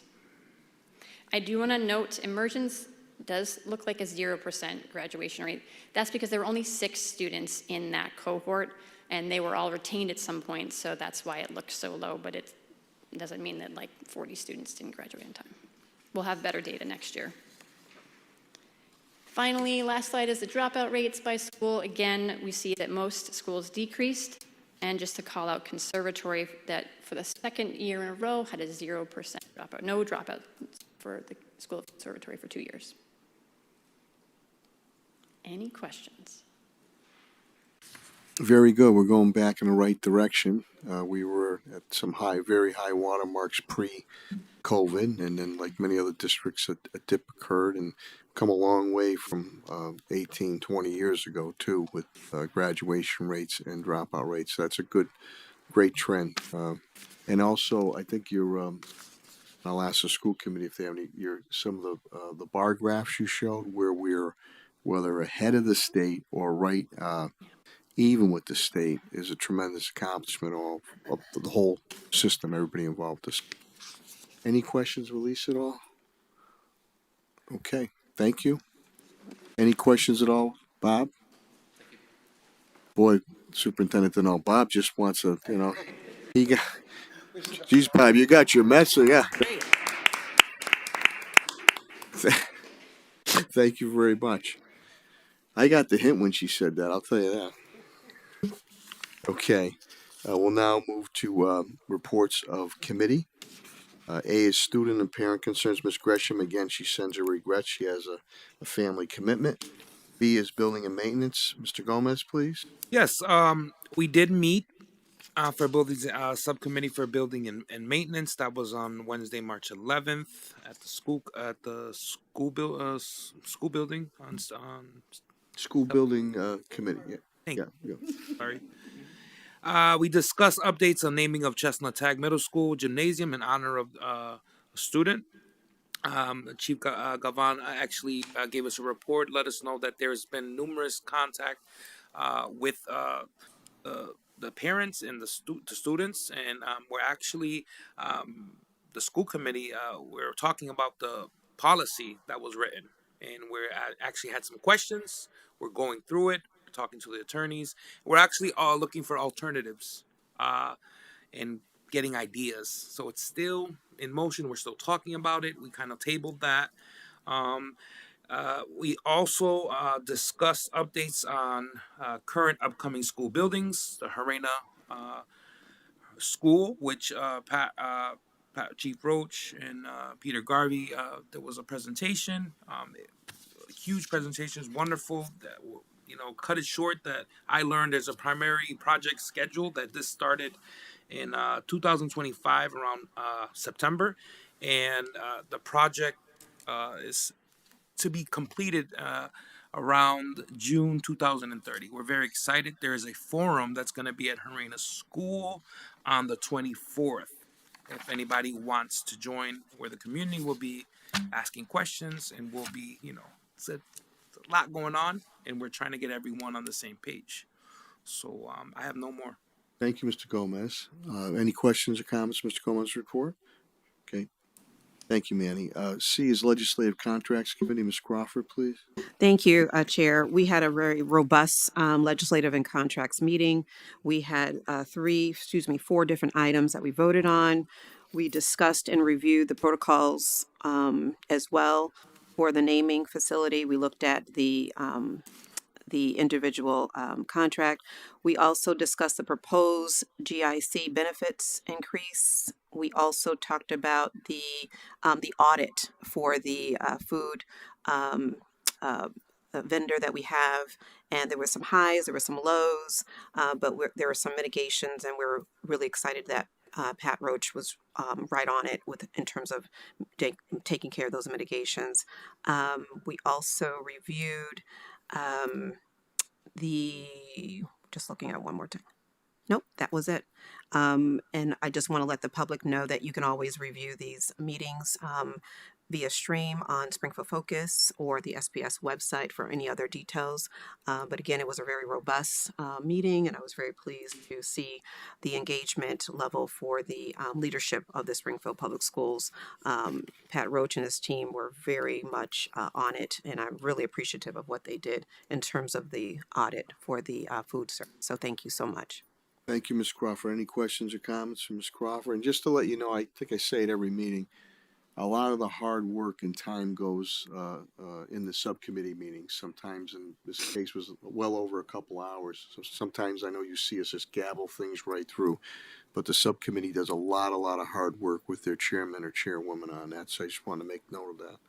No questions for Ms. Crawford. Thank you, Ms. Crawford. D is Curriculum Programs, Ms. Hurst. No report at this time, Your Honor. Thank you, Ms. Hurst. E is Budget and Finance Committee, Vice Chair Naylor. We did have a hearing recently, which was very successful. We had a wonderful turnout, and there is a whole bunch of information on the upcoming series of events related to the budget. And calls have gone out to parents, robocalls, notifications in the schools, emails, all the things, so that folks will know how to give their input on the budget, as well as how to access it once we have the draft of it ready and in the community centers, as well as the libraries, and also I believe at downtown, right, in the district office.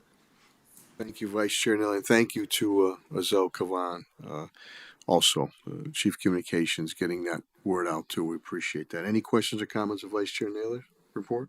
Okay, hearing none, we'll move to F, Career Technical Education. Mr. Gomez, please. Yes, just want to simply state we didn't have a subcommittee meeting, but there was a Chapter 74 meeting February 26th at 6 p.m. at Putnam High School, which the principal of SciTech, Principal Putnam, presented the programs. It was my first one. It was a lot going on too. It's just a lot to absorb, and we're looking forward to the next meeting. We will let the community know when that's going to happen, and hopefully get to hear more of the students and what's been going on. But Thank you, Mr. Gomez. Any questions or comments, Mr. Gomez report? Okay, hearing none, we'll move to G, Technology. Vice Chair Naylor, please. No report at this time, Mr. Thank you, Vice Chair Naylor.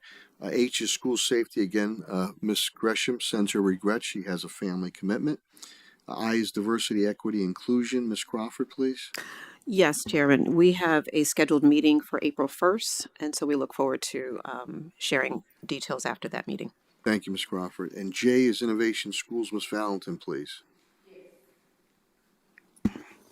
As a chair of the Innovation Schools, I would like to share a brief update with our community and colleagues here today and the ones that are looking at us via stream on the progress of the proposed Innovation School Plan that has been led under the fabulous leadership of Mr. Calvinist. I saw him earlier here. He's doing a tremendous job. I have to congratulate you, Mr. Calvinist, to taking the lead into the Innovation Schools plan, and you are doing a phenomenal job. I'm happy to inform that educators in the respective school have now approved their school-based innovation plans, making an important step in the process required under the Massachusetts law. The next step will be for the schools committee to hold the required public hearing where community members will have the opportunity to learn more about the plans and provide public comments. I look forward to continue this process with transparency and community engagement as we work together to support strong opportunity for students in Springfield Public Schools. Once again, Mr. Calvanist, thank you for your lead in this work. Thank you, Ms. Valentin, for your efforts as the chair, and Mr. Calvanese also, and then Superintendent Dr. Denal on this really important movement with our system. Any questions or comments, Ms. Valentin's report? Okay, hearing none. We'll now move to the report of our student representative. Dun, dun, dun, dun, dun, dun. And that is Anthony Tony Martins. I wear Frank Sinatra hat, senior at Springfield Virtual School, and Principal Allison Lynch is here, and Tony's parents are also here, family members are here. So, Tony, it's all yours. Thank you, Mr. Mayor. I just want to state one brief comment before, and then I'll hop right into my speech. I know the meeting's been long, but I'll tone down my 13-page dissertation. It might be about 5. Okay, we'll see. I've said it before in my speeches. I enjoy a good piece of knowledge, so I tend to tune into the subcommittee meetings. I tuned into the hearing, and Ms. Crawford and Mr. Gomez. I just want to commend all of you because I always find it very inspiring listening to your subcommittee meetings, especially to Ms. Crawford and Mr. Gomez being our newly elected first time chairs, whatever. But I just want to commend all of you on the good job you always do. So. Very nice. All right, now we'll hop into the report.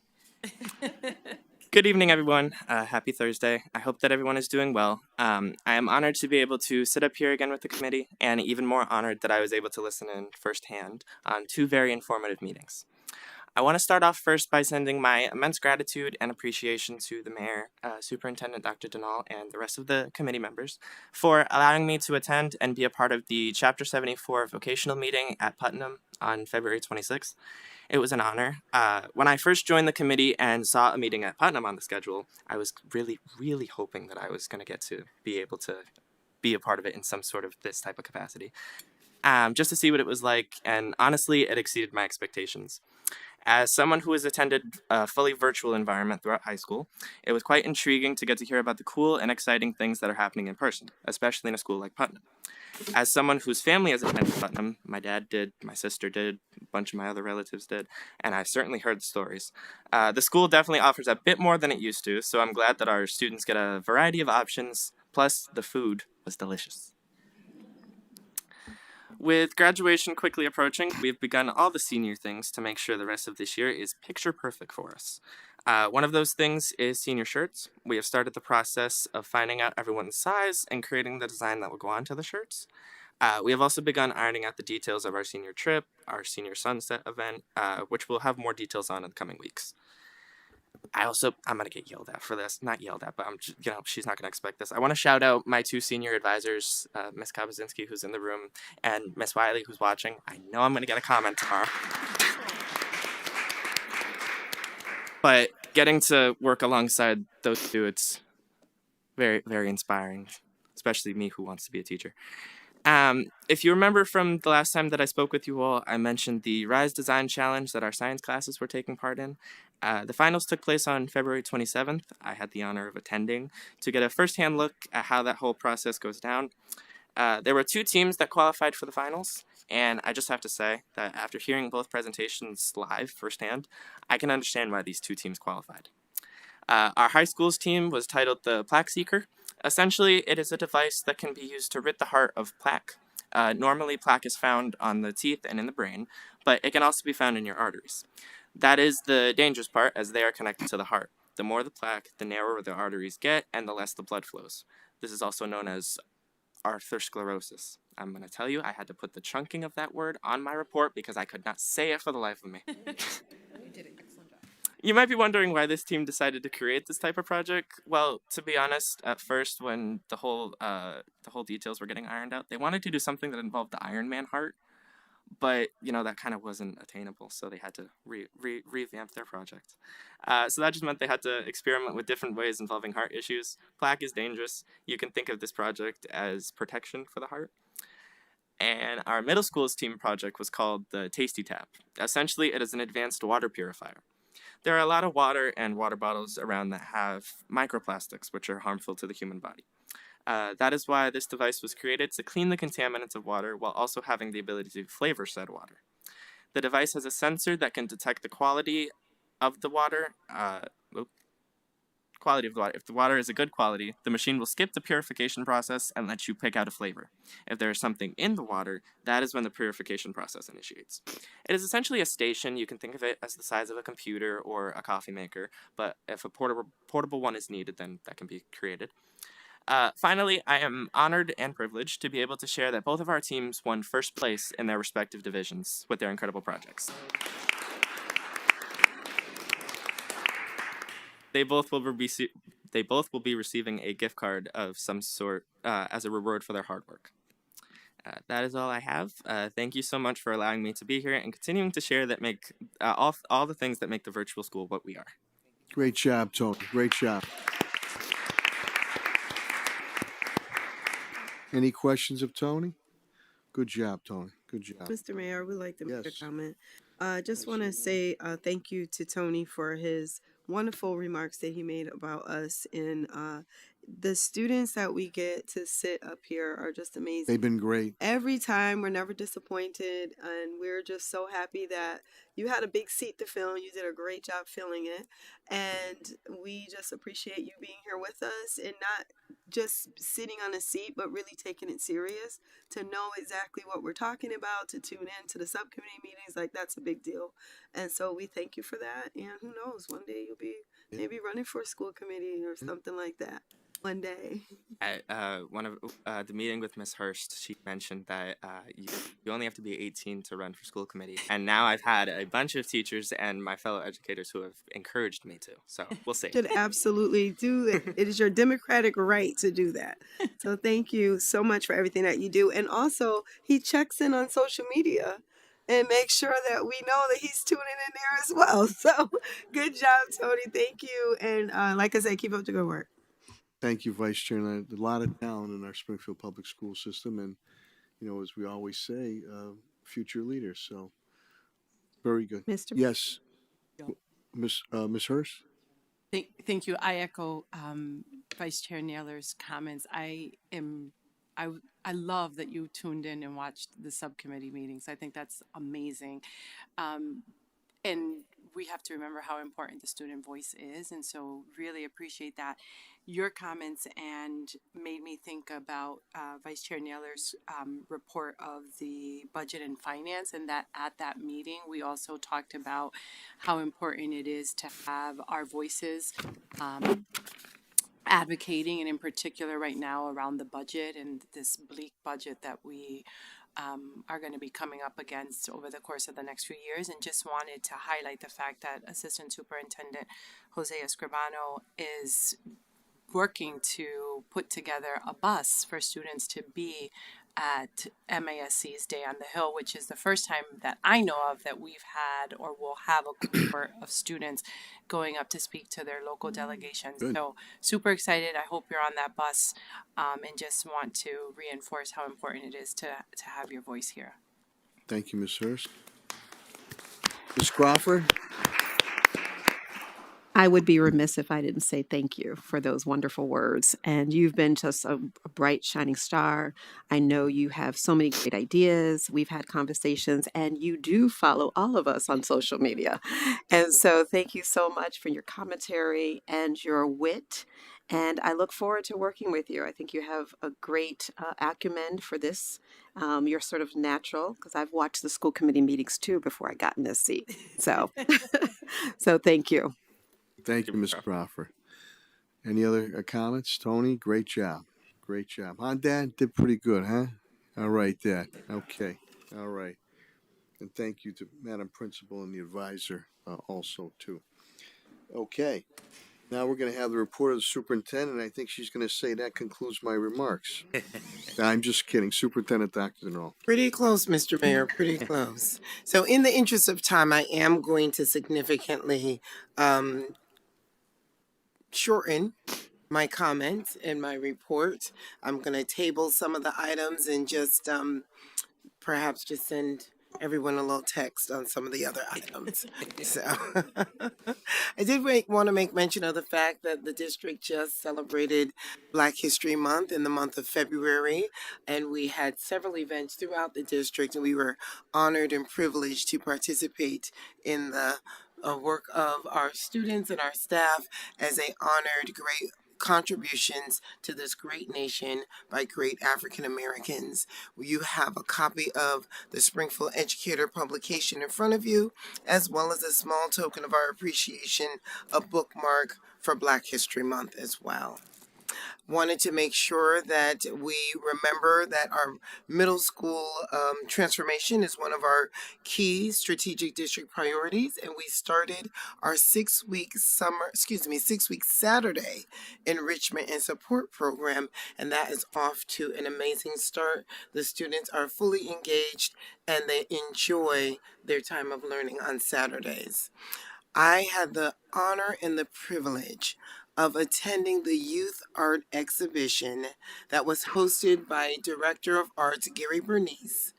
And when I tell you we have talented students in this district, if you haven't done so already, I strongly encourage you to stop by the museum and see this outstanding exhibit. Mixed mediums, ceramics, oil painting, self-portraits, portraits of teachers. These students just blew me away. So many of them have a great deal of potential at this young age, already exhibiting excellence in the field of arts. It's just amazing. I look forward to really seeing several of them pursue this beyond high school and just become world-renowned artists. Please stop by. Please do yourself a favor. Go see what our kids are capable of. Just amazing, amazing. Couple of more items. Cocoa for Crossing Guards kicked off. Myself and my 2 assistant superintendents get in a car. Dennis Coleman is our chauffeur. Thank you, Dennis. And we go from crossing guard station to crossing guard station with a cup of hot chocolate to just show our appreciation to our unsung heroes in the district. They're out there in all kinds of weather. We wanted to show our appreciation. So please join me in putting your hands together for our crossing guard.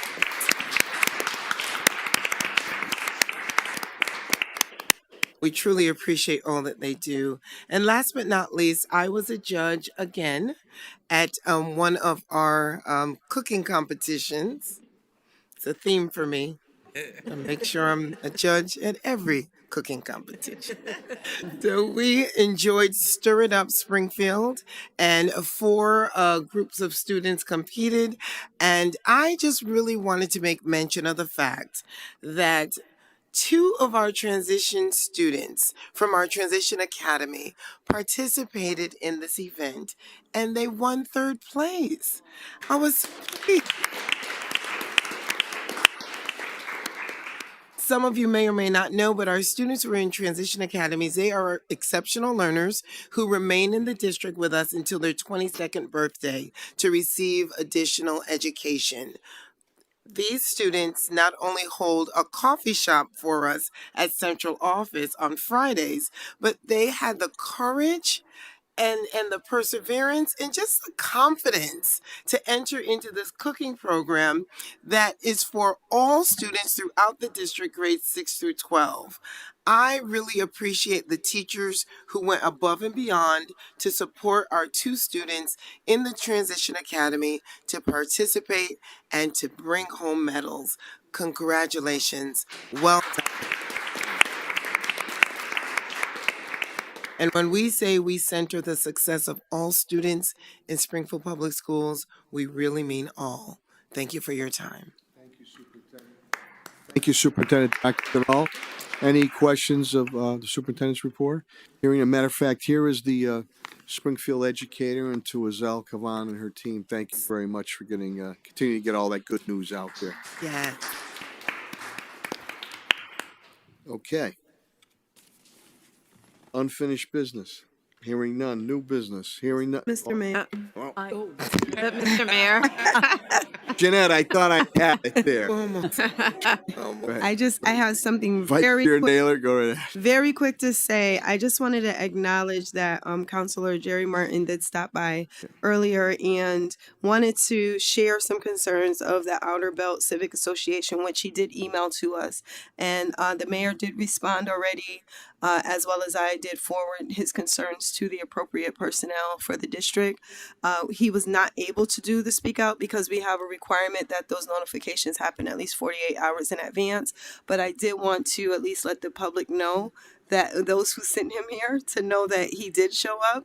He did talk to us. He did make sure that we followed through on what was requested, and it will be a response in the near future. So thank you. Thank you, Vice Chair Naylor, for mentioning that. Thank you very much. You're welcome. Any other new business? Hearing none. Is there a motion? I do have new Okay. business.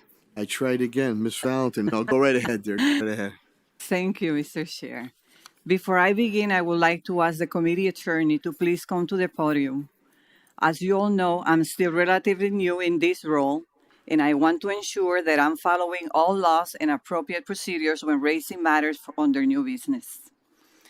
After having the opportunity to watch last week's budget meeting and to attend the budget and finance and building and maintenance meetings last night, I would like to raise two matters related to the committee's oversight responsibilities regarding district finances and administrative practices. First, I would appreciate clarification regarding employees who might have been placed on administrative leave or reassigned away from school buildings or for extended period of time while continuing to receive full salary and benefits. It would be helpful for the committee to better understand the district policies governing these assignments, the duration of such of placement, and the overall fiscal impact when they extend it for a long period of time. Second, I would like to request clarification regarding contracts executed by the district during the past 4 years, specifically to confirm that any contract requiring school committee approval were properly brought before this body for a vote consistent with district policy and applicable Massachusetts law.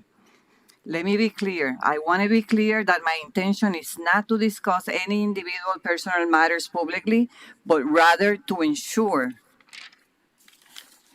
transparency and a clear understanding of the process and policies in place. Through the chair, I will respectfully ask whether the appropriate district personnel could provide the committee with information outlining, number one, the district policies and practices regarding administrative leave or long-term reassignment for employees away from school buildings, including the duration of such assignments and the fiscal impact, and also a review of contracts executed during the past 4 fiscal years indicating which contracts were approved by the school committee and identifying any that might have been executed under other administrative authority. Mr. Chair, I respectfully want to request that these matters be placed on the future school committee agenda or referred to the Budget and Finance Subcommittee so that the committee can receive a report from the appropriate personnel and review the information in accordance with our procedures. Thank you, Ms. Valentin. That's something that we could review and clarify through working with Vice Chair Naylor and Superintendent Dr. Denal. I don't know, Attorney Keefe, if you'd like to add anything at all. I think that may be better to be better reviewed by the Legislative Contracts Subcommittee as opposed to the Budget and Finance Subcommittee. We're talking about the contracts and specific policies. So I would just say we should put that in front of the L&C committee, subcommittee. Yeah. Okay. Thank you very much. Any questions or comments, Ms. Valentin? May I, Mr. Mayor? Yes, Ms. Hurst. Thank you, Mrs. Valentine. I know that yesterday when we were in legislative and contracts, and I think we only set it for the item that Attorney St. Laurent brought forth to us around the naming, that we would have that, like that would come back before us sooner rather than later because we wanted to make sure that it just didn't sit in committee.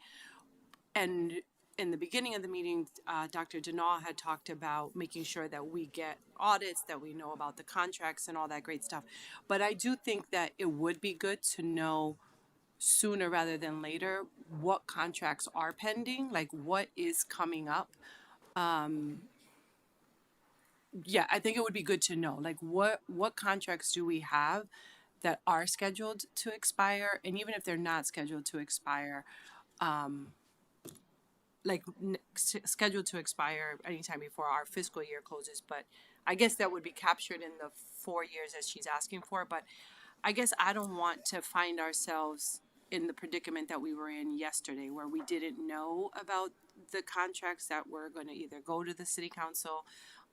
So it would be good to know what is out there, like what is outstanding, so that we can all review that, whether it's legislative and contracts. I mean, I know it usually goes through subcommittee first, or if it comes before the full body. Like, I'd like to know what is outstanding. Okay. Yeah. Thank you. Can I add something? Yes, Ms. Valentin. Go ahead. Alrighty, so I just want to say that my goal in raising this question is simply to ensure that we as a government body responsible for oversight of district resources have a clear understanding of this process so that we can continue to promote transparency, accountability, and responsible stewardship of public funds. Also, I wanted to say that our educators and staff work hard every day in our schools supporting our students, and we must maintain the highest level of public trust in how district practices and resources are managed. Thank you, Ms. Valentin. Any other, Attorney Keefe, any questions at all? Or any comments at all? I'm sorry. I'm all set. You all set? I would, if you could email me those points, that'd be very helpful. Thank Will you, do. Attorney Keefe. And I'll follow. Thank you very much, Dr. Attorney. Dahl, anything at all? If we could just make sure that Trini, as you communicated to myself and my team of the next steps, that we all would just make sure that Attorney St. Laurent is kept in the loop. Thank you.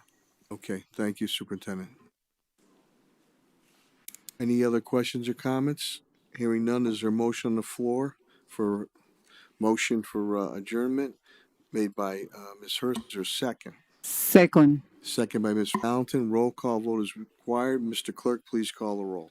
Ms. Valentin, Yes. Ms. Crawford, Yes. Ms. Hurst, Yes. Mr. Gomez, Yes. Ms. Gresham, absent, Ms. Ramon Naylor, Yes. Mayor Sarno. Yes, more than sufficient vote. This matter passes. Good evening. Thank you for watching. Good health and God bless. Thank you.